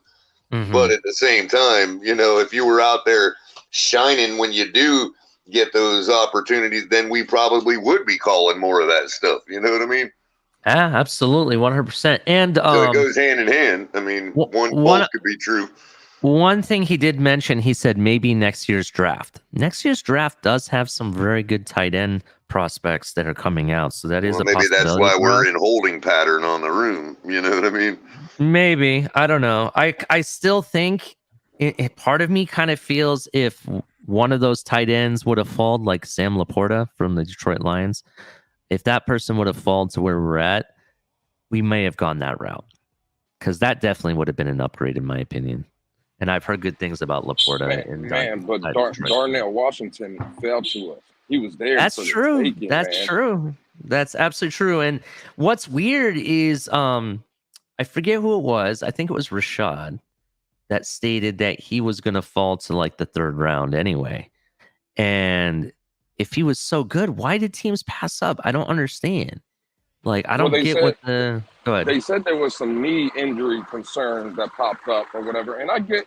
If that's the case, I have no problem with that. But eventually, bro, if he's a 3rd round, 4th round, 5th round, I forgot where he went. I think he went 4th round, and I don't believe we had a 4th round pick. But I don't know, man. A guy like that, and look, when you know, not trying to say I'm on the Pittsburgh website all the time, but there's all kind of videos surfacing and all reports coming out of Pittsburgh. I mean, the guy's running like a gazelle. He's catching everything that's thrown to him. And then he's just moving people at the line of scrimmage. That's what the reports are coming out of Pittsburgh are.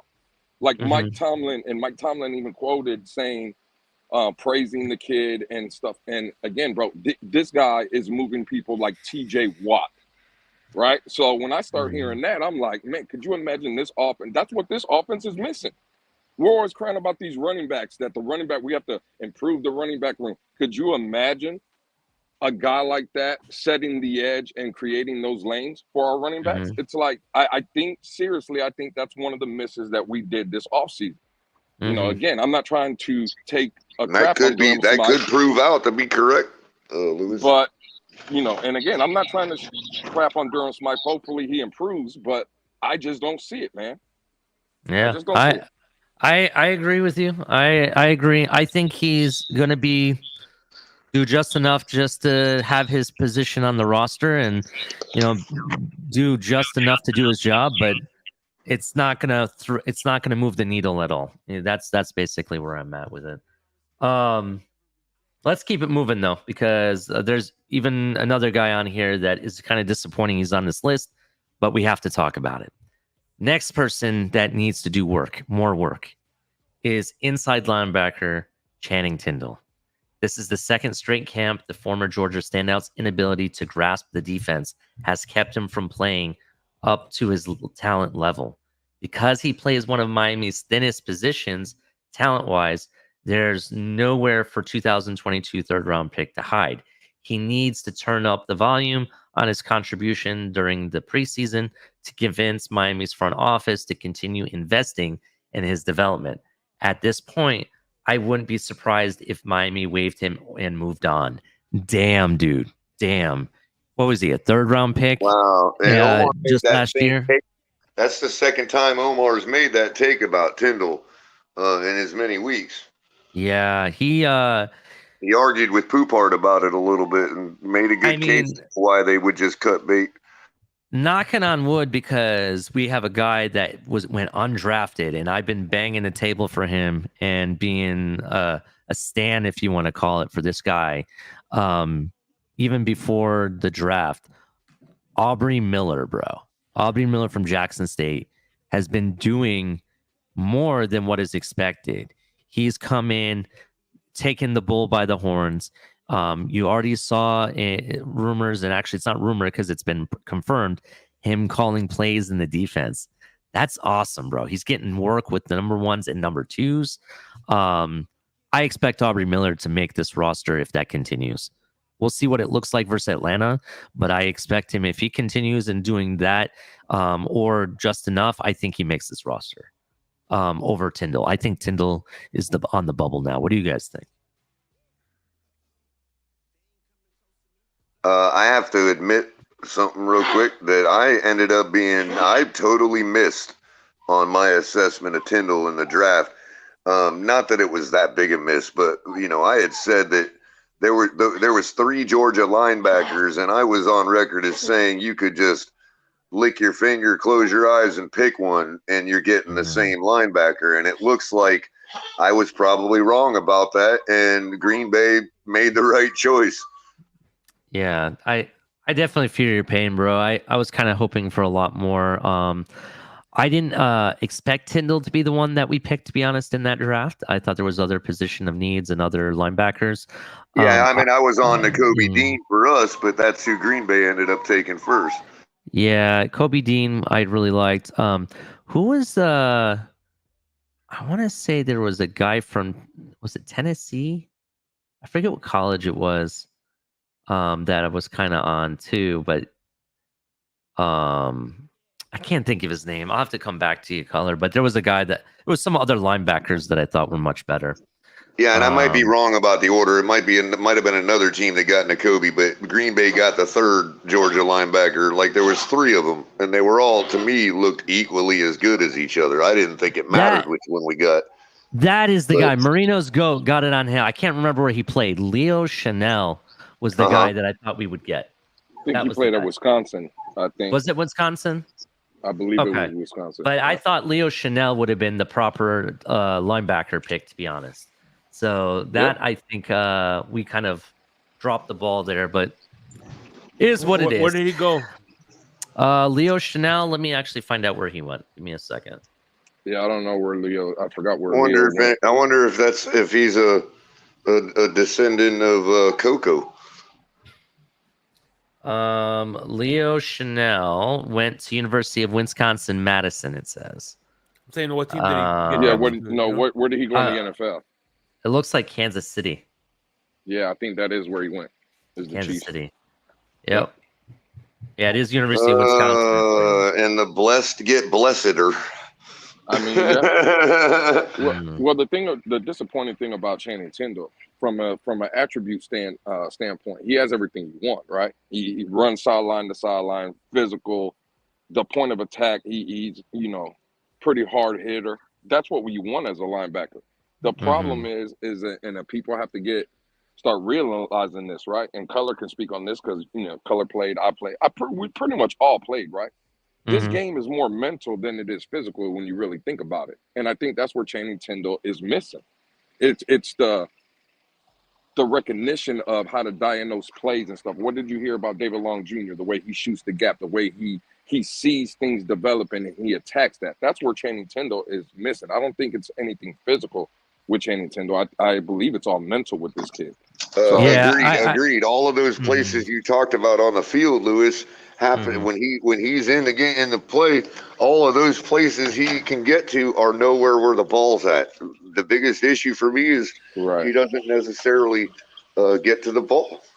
Yeah, that is correct. I think it is an issue with diagnosing the play as it develops and anticipation, and all of that has to do with the mental part of the game and be able to slow the game down in your mind. He looks great going to all the places where the ball is not, Yeah, it's not a physical thing. It's all about understanding and the knowledge of the not just his part of it, and he knows his responsibilities, but understanding when to execute those responsibilities and breaking down what the offense is showing them. You know what I mean? To anticipate what they're going to do.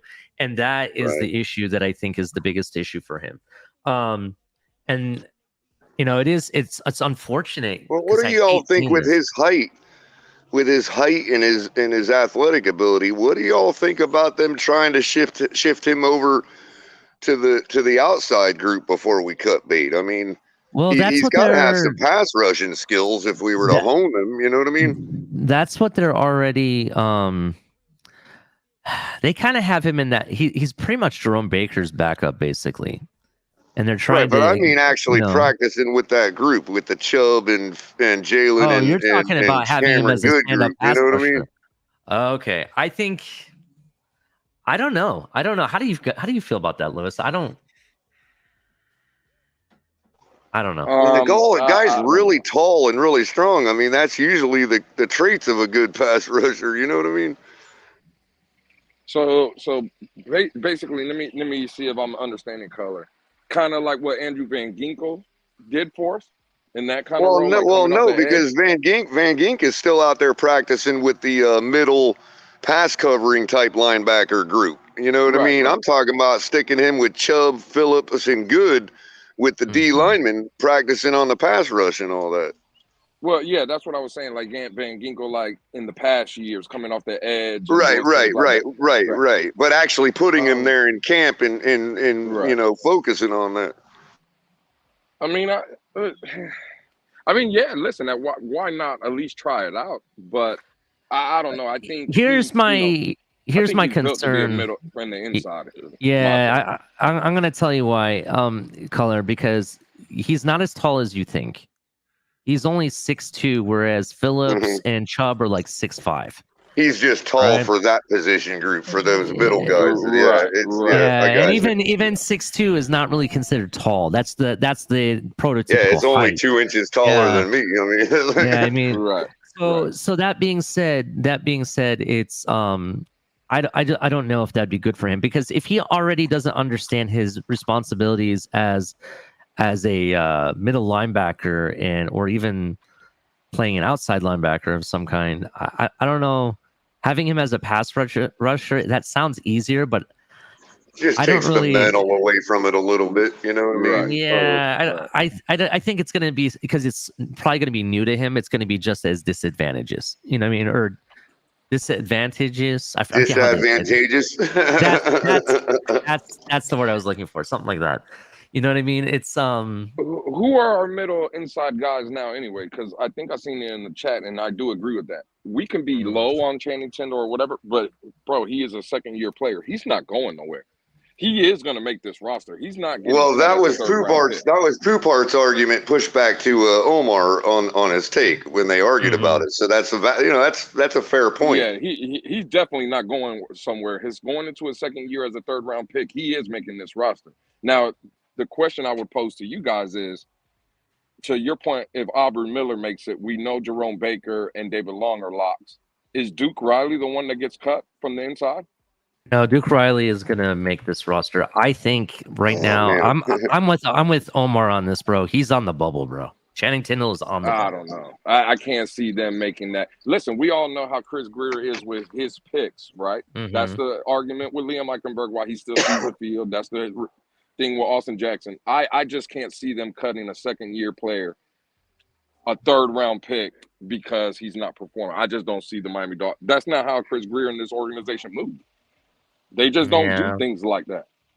I hear you, but I don't know. The reason I think it's a possibility is because I think Vic Fangio is going to be your no-nonsense guy. He's going to go to Greer and be like, "This guy's trash. Get rid of him." I think that's if that's how it ends up by the end of camp. Right now, we haven't even seen the guy play in a game. We haven't seen him play against another team outside of the Miami Dolphins. Maybe, and this is also can be said, maybe he is one of those game day ready guys and not a practice ready kind of guy. You know what I mean? And we already know. And here's the thing too: you got to realize Chris Greer is also a no nonsense guy, and just like Vic Fangio says, "Hey, he's trash. We need to get rid of him." Chris Greer says, "Hey, you're the highest paid defensive coordinator. Make it work." Mm-hmm. So the linebackers that we have is Andrew Van Ginkel, Channing Tindall, Mike Rose, who I think is a camp body, Duke Riley, Malik Reed, and then there's Jalett Phillips, Aubrey Miller, Garrett Nelson, David Long Jr., and then the other Jerome Baker is there. Yeah, see, I think this guy Wilson, or whatever his name is, I think he's a camp body. I think that guy Mike Rose is a camp body.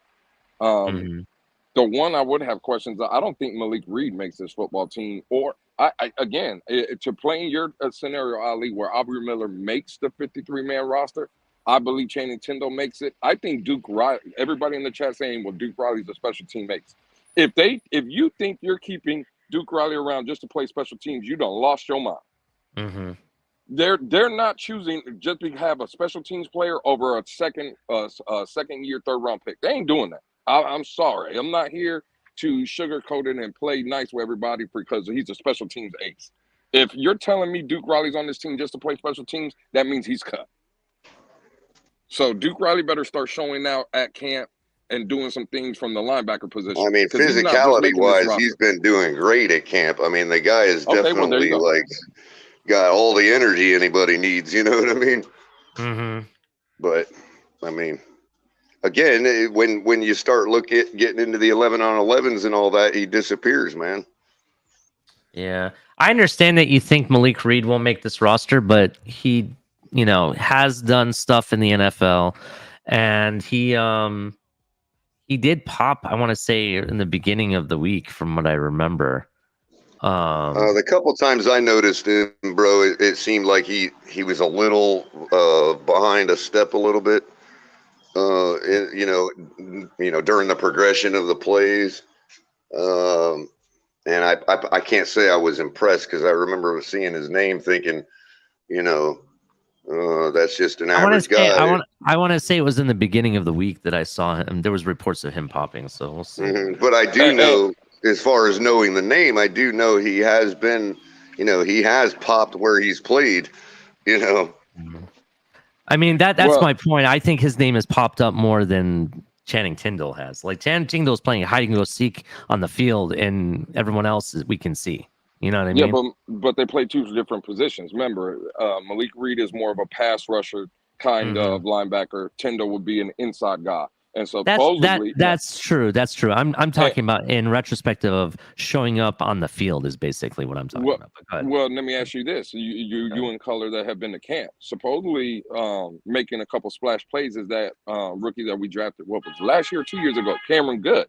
Remember, Well, Cameron I'm Good is a glad you pass bring rusher. him up. I'm glad you bring him up, Lewis, because he's actually my long shot dark horse to actually make the team and get elevated to be on the practice squad. Exactly. I'm glad that you both brought him up, but you're not going to be glad with what I have to say. So let's actually talk about Cameron Good. Mm-hmm. So number 7 on Omar's "You Got to Do More Work" is Cameron Good. Uh-oh. What Cameron we've Good, no seen bueno? Well, let's talk about it. What we've seen from Good, a 2022 7th round pick, in the first 9 practices has been good. Let's just put it there. But not good enough, pun intended.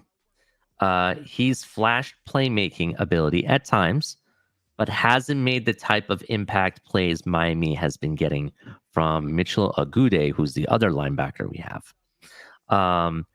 An undrafted rookie from University of Miami. If Good wants to make the Miami's 53-man roster, he needs to start busting heads on special teams and making himself indispensable on Miami's 3rd unit. I've heard a lot about Agude doing very well, but I've also seen Good do very well as well. So I kind of agree with Omar that he needs to do more. I definitely agree. But I'm going to say he's doing good, but he's not safe. Let's He's go definitely not safe. He's a practice squad player. He's been with us 2 seasons now and hasn't been elevated beyond the practice squad. So certainly not safe. I just think that, given the particular position he plays as linebacker, with the Phillips and Chubb group, you know what I mean?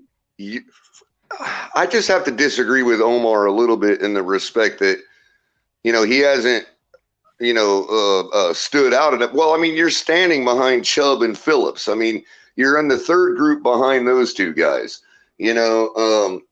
and let's be honest,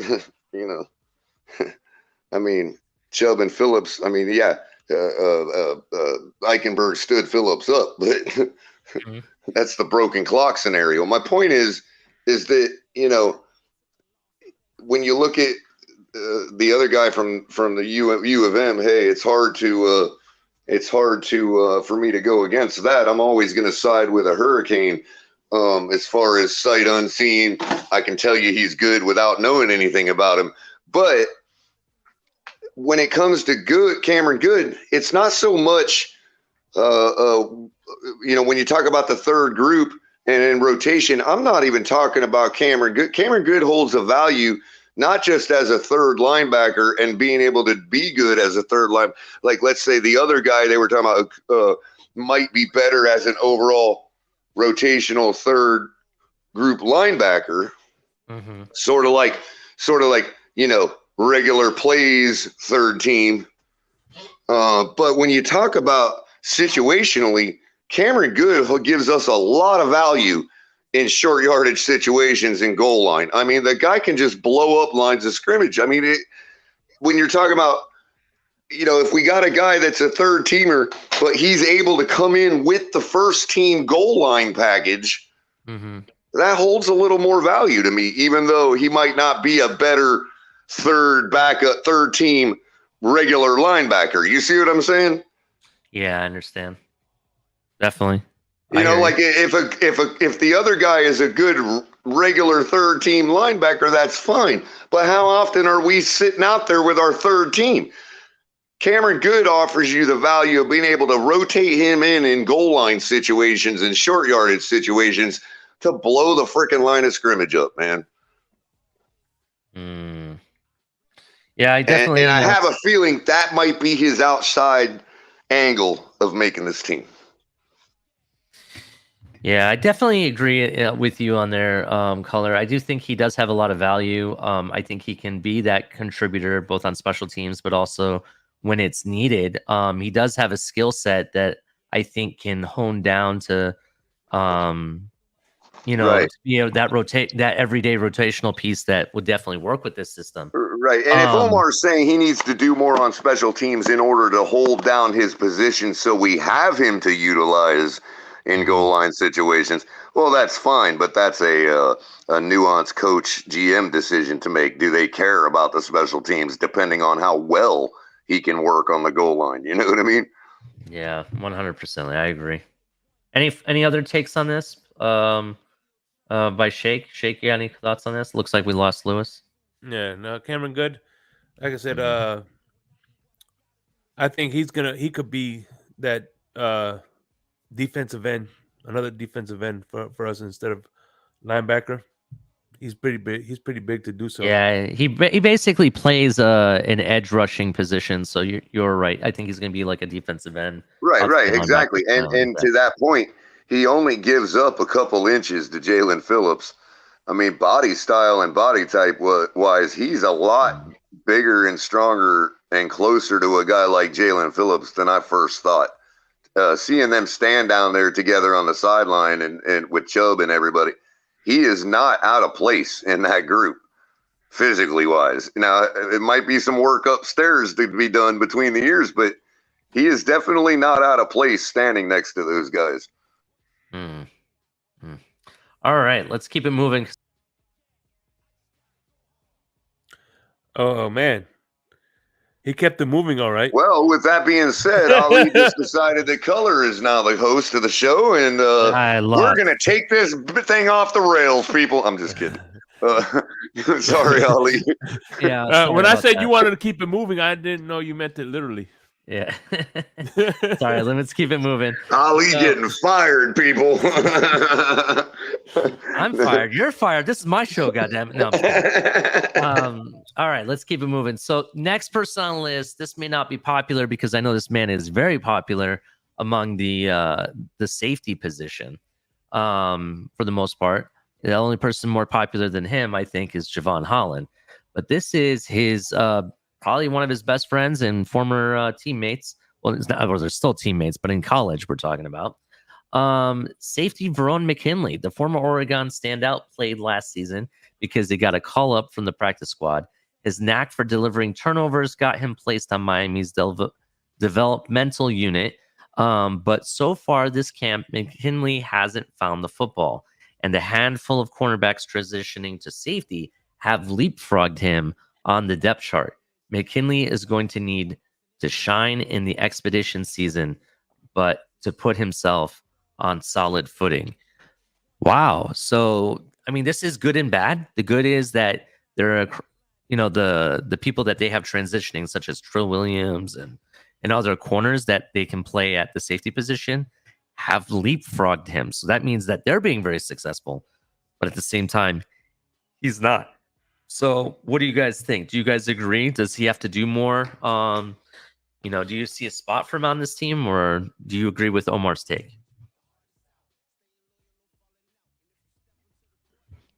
Go ahead, Shake. I really have no opinion on that. Yeah, it sounds like you got our unanimous decision there, Ali. All right, so we're cutting his ass. Get rid of him. Okay.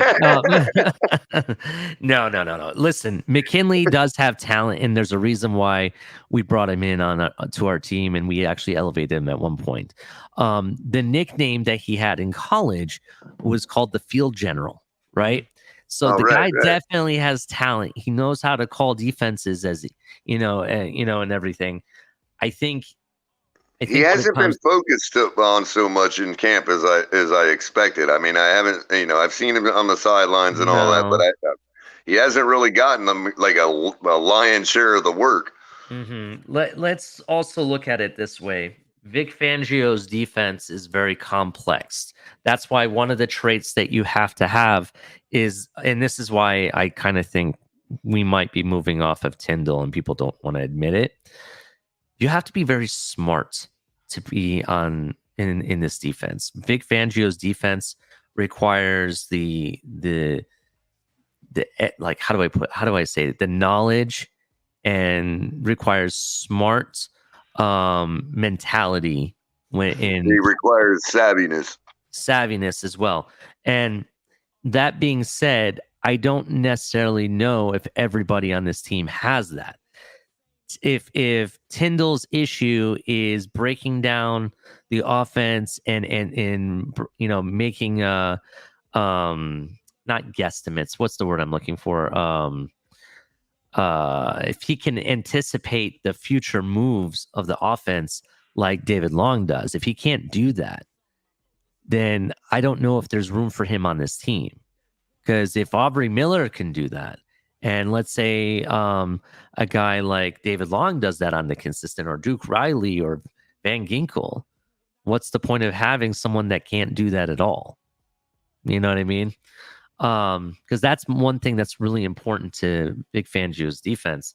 It's guys that are very smart and play smart football and have an understanding to break down the offense to anticipate where they need to go next. You know what I mean? On the dot or on the fly. And when to transition into coverage and when not to, and making those types of calls. Those are things that I think this defense really needs to be able to work. And it is very complex. So that being said, I don't know. I don't know if he can hang with it. They brought in another Oregon guy. I don't know if he plays safety or corner, to be honest. So we'll have to see how that works with him. But I don't know. There is a big question mark for safety. So maybe he is safe because of that. We have Trill Williams who's converting. We have Javon Holland. We have Deshaun Elliott. Who else do we have in that room? Nick Needham is going to be a corner for the most part. But Trill Williams? Did you say Trill Williams? I did say Trill. Yeah, I did say Trill Williams.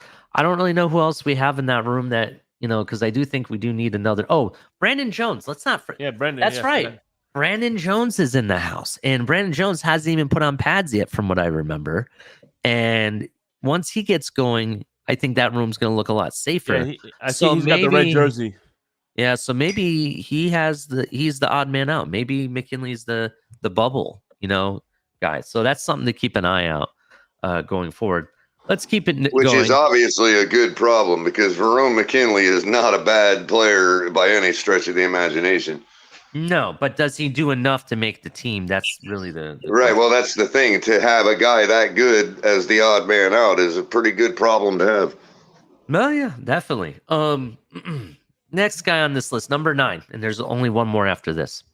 Keon Crossan. Crossan has always been in Miami's crosshairs because of the $3.2 million salary, which all becomes cap space. God, Omar is on the puns today, Ali. Just saying. Yep. He'd virtually have to be one of the Dolphins' top 5 cornerbacks and a special teams demon to earn a roster spot. And his inflated price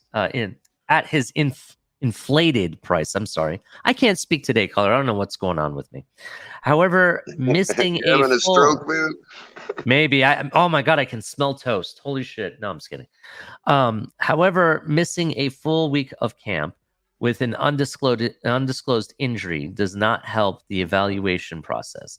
Depending on how serious the injury is, Crossan could begin the season on the injured reserve if he plays this thing right. But right now, it's too early to tell because he hasn't been on the field. What do you think Miami should do? Should we just cut our losses and save the $3 million? Or do we, or do we see what this guy has? I mean, we've brought in a lot of corners, and we have Ramsey, we have Xavier Howard, we have Nick Needham, we have Trill Williams that can still play corner. We have the 2 new camp bodies we just brought in. Yeah, Perry Nickerson. We have Eli Apple. I mean, we have Noah. Let's not forget that Noah is him. According to Shake, we have Noah in the building who is very much improved, has made a big leap. I think there's definitely going to be a big difference between the last 2 years and this year, just my opinion. What do you guys think? Do you think that there's any room for Crossan? Why are we holding on to him? Is it just because we want to see what's what before we cut it? Or do you think he's going to be really that special teams contributor that, we really got to keep on the roster and pay $3 million for?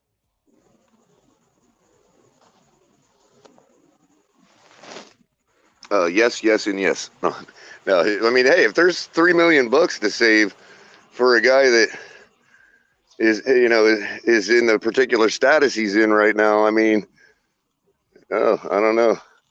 That's a good point. What Scotty says, Crossan and Bethel aren't making the team this year solely because they can play special teams. That only happens during rebuild. Right. If I had to pick one of the two players out of this that I would keep, Bethel might be somebody. That might be somebody I might keep. So, I don't know. Any final thoughts on Crossan before we move on? Nope, not really for me. How about you, Shake? So what's your final thought? I'm good. Keep, cut, or see what we got? Cut for right now. Cut I mean, right now. All right. Unless the situation on the ground changes in the next couple of weeks. Yeah. Now, the next guy, I'm going to disagree with. I'm going to disagree with Omar for him being on this list, because I think the guy has surprised some people. I thought he was a long shot at first, but he's surprised people enough, and it's a position that that we are kind of in need of, and we need to at least play through this this training camp to see what this guy has. I don't think he deserves to be on this list because he has shown some talent, but I kind of understand why he's on the list too. So I have to give Omar that. And that is nose tackle Brandon Pilley, which I confirmed that's how you say his last name, according to Q.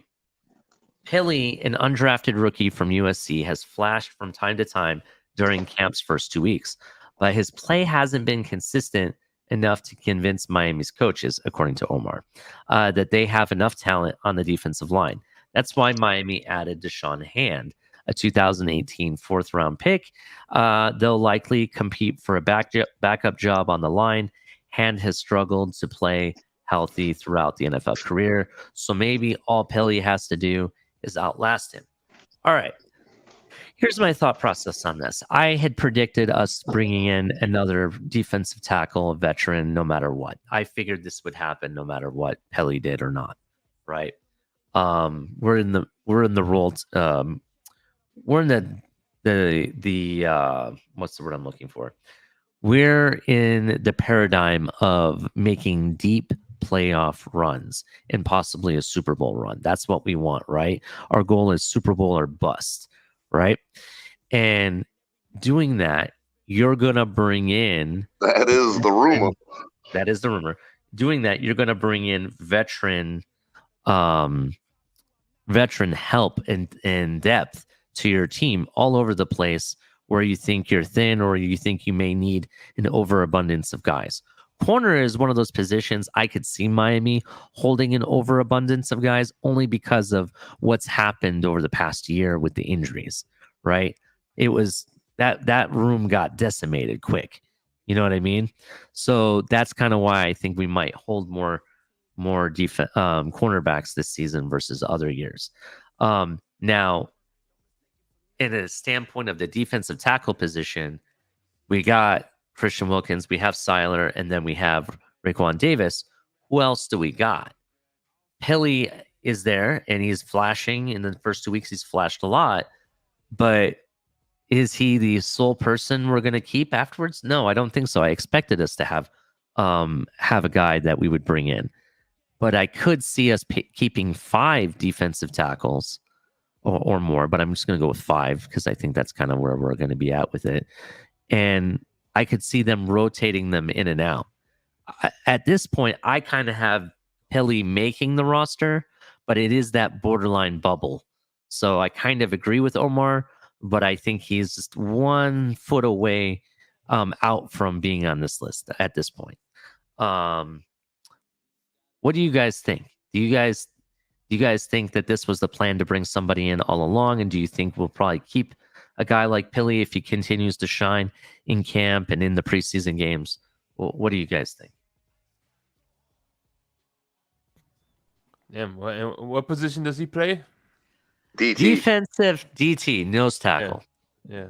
He's a Samoan.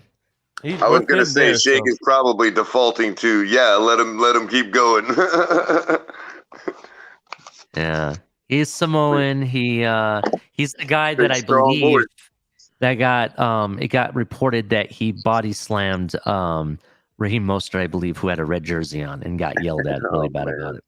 So that's kind of how he got popped first. I mean, he popped a little bit before that, but this is kind of where he got a big pop. And then after that, it's been noted and recorded both by Omar and other beat writers that he's done some impressive things and pushed. I believe he has also pushed Eichenberg around, but then again, who hasn't? So I mean, at this point, I kind of want to see. I want to see more of him. I want to see them develop him. Mm-hmm. I don't want him to be waived and then get poached from us from another team. You know what I mean? Right. I would like to somehow secure him either on the roster or only waive him if you absolutely have to. And God forbid if we see him tackling Tua one time playing for Pittsburgh. No, thank you.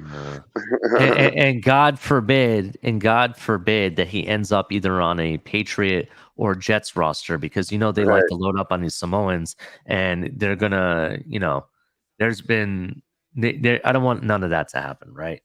I really have high hopes for this kid. I want him to be successful, but I kind of see what Omar is saying, that he needs to do more work. I agree. And he needs to work on the consistency, not pop up here and there every day. Every time's in, putting in his best effort, popping, almost consistently, like almost all the time. I get it. I understand. It is a long shot for undrafted free agents to actually make teams. It's a long shot. You're never always gonna find a Kader Kahu or whatever. I mean, Kader Kahu is, I don't know how this guy went undrafted. Like, seriously. You know what I mean? I just, it's hard to find guys like that. And the fact that we're really good at finding talent like that, that's a blessing. So what are you guys' thoughts on the defensive tackle position? Do you agree with him? Do you think it's a long shot? But then again, I still think we need another guy on top of Hand. What do you guys think? I think for a guy like him, he ain't going anywhere anytime soon. I think he's going to be all the way to our possible last cuts we have to make. Because that's going to give him a good opportunity to really solidify a spot if he needs that time for development, as you say. Mm-hmm. And he could be a practice squad guy, because I don't see anybody taking him. You don't think so? No. So he could be a practice squad guy as well. See, Pittsburgh is precisely the type of team that would poach a guy like that, bro. That's what I'm saying, man. I don't want to see him tackling us on Pittsburgh. But how big is he? Because hold on, let me bring him up. But let me give you some thought process on why I think he would be poached. And just give me a second. Let me pull up his. Don't you hate it when your enemies stick together, bro? Yeah. So you're trying to have breakfast and these donuts are sticking together, bro. I thought that enemies was a euphemism. So he's 6'3", by the way. He's 6'3" and 319 pounds, right? Brandon Pilley. So here is my reason why. And he can move that 300 pounds around too, bro. Yeah, so here is the reason why I think he would make the roster, as long as he continues to pop and flash.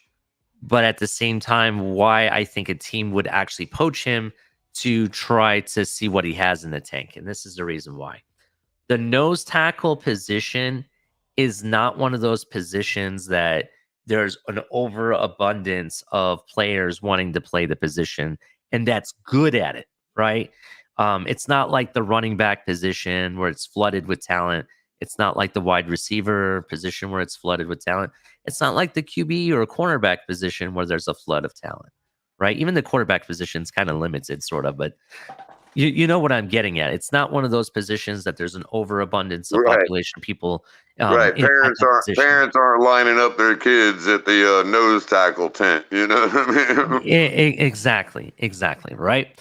And because of that, teams tend to do whatever it takes to hold on to these positions. That's why nose tackle money has been a huge thing this year, and nose tackles are getting That's paid. why Ndamukong Suh keeps going around to teams getting freaking bag. You know what I mean? 10 million. It's like, at what point does he retire? Yeah. He's like, I'm never retiring. You know what I mean? Yeah, he can just continue getting these 1-year deals and making buku money because there's very few people that can play that position effectively, as well as teams know they get poached, so they try to hold on to him as much as possible. Brandon Soliai, I think that was unfortunate that Miami let him go and he went to Atlanta, where he really didn't do very much, I want to say, after that. But all these tight ends and running backs should become nose tackles, man. Yeah, but after he left, we never really had a nose tackle that came in that did the same thing that Brandon Soliai used to do. You know what I mean? We didn't have that effective nose tackle. Now, I'm not saying this. And who was it before him? Like Tim Bowens or somebody? I mean, you have to go back that far. Yeah. So that was effective, right? That was effective. Now, I'm not saying this guy is Brandon Soliai yet. And I use that word yet. And I'm not saying this guy is Sue by any means. Or even Akeem Hicks, for example. Could he at least be Raekwon?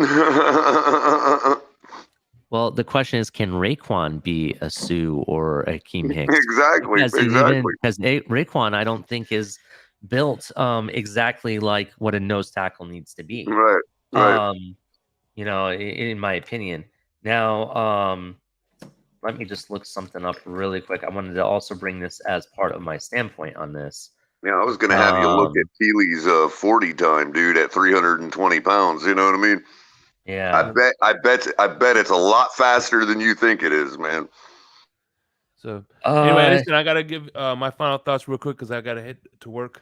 So I appreciate you for. So thank you for letting me know. I appreciate you having us on or having me on, and hopefully I'll see you tomorrow at the Smoke Lounge tomorrow night at 6 o'clock. So everybody get the likes. Everybody get the likes up and support the channel so Shake don't have to go to work next time.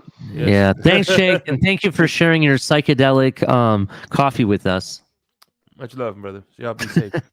You too, my friend. Have a good day.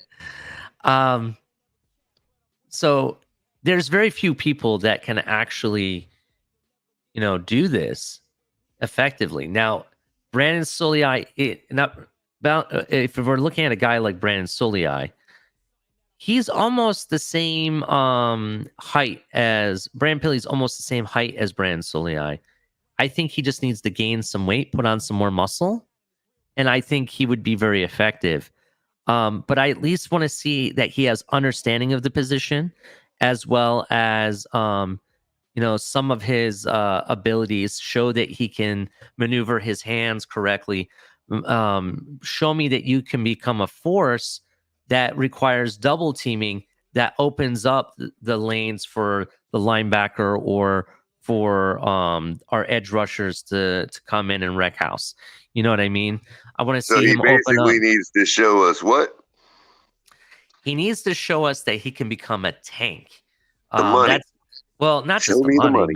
Show me the money. But no. If you're into gaming, like I am, specifically games like role-playing games like, I'll say, like World of Warcraft, you know what I mean? There's a certain type of character you can build, which is called the tank. And essentially, when you tank, you're getting all of the attention. You're getting all the double and triple team, right? I need that type of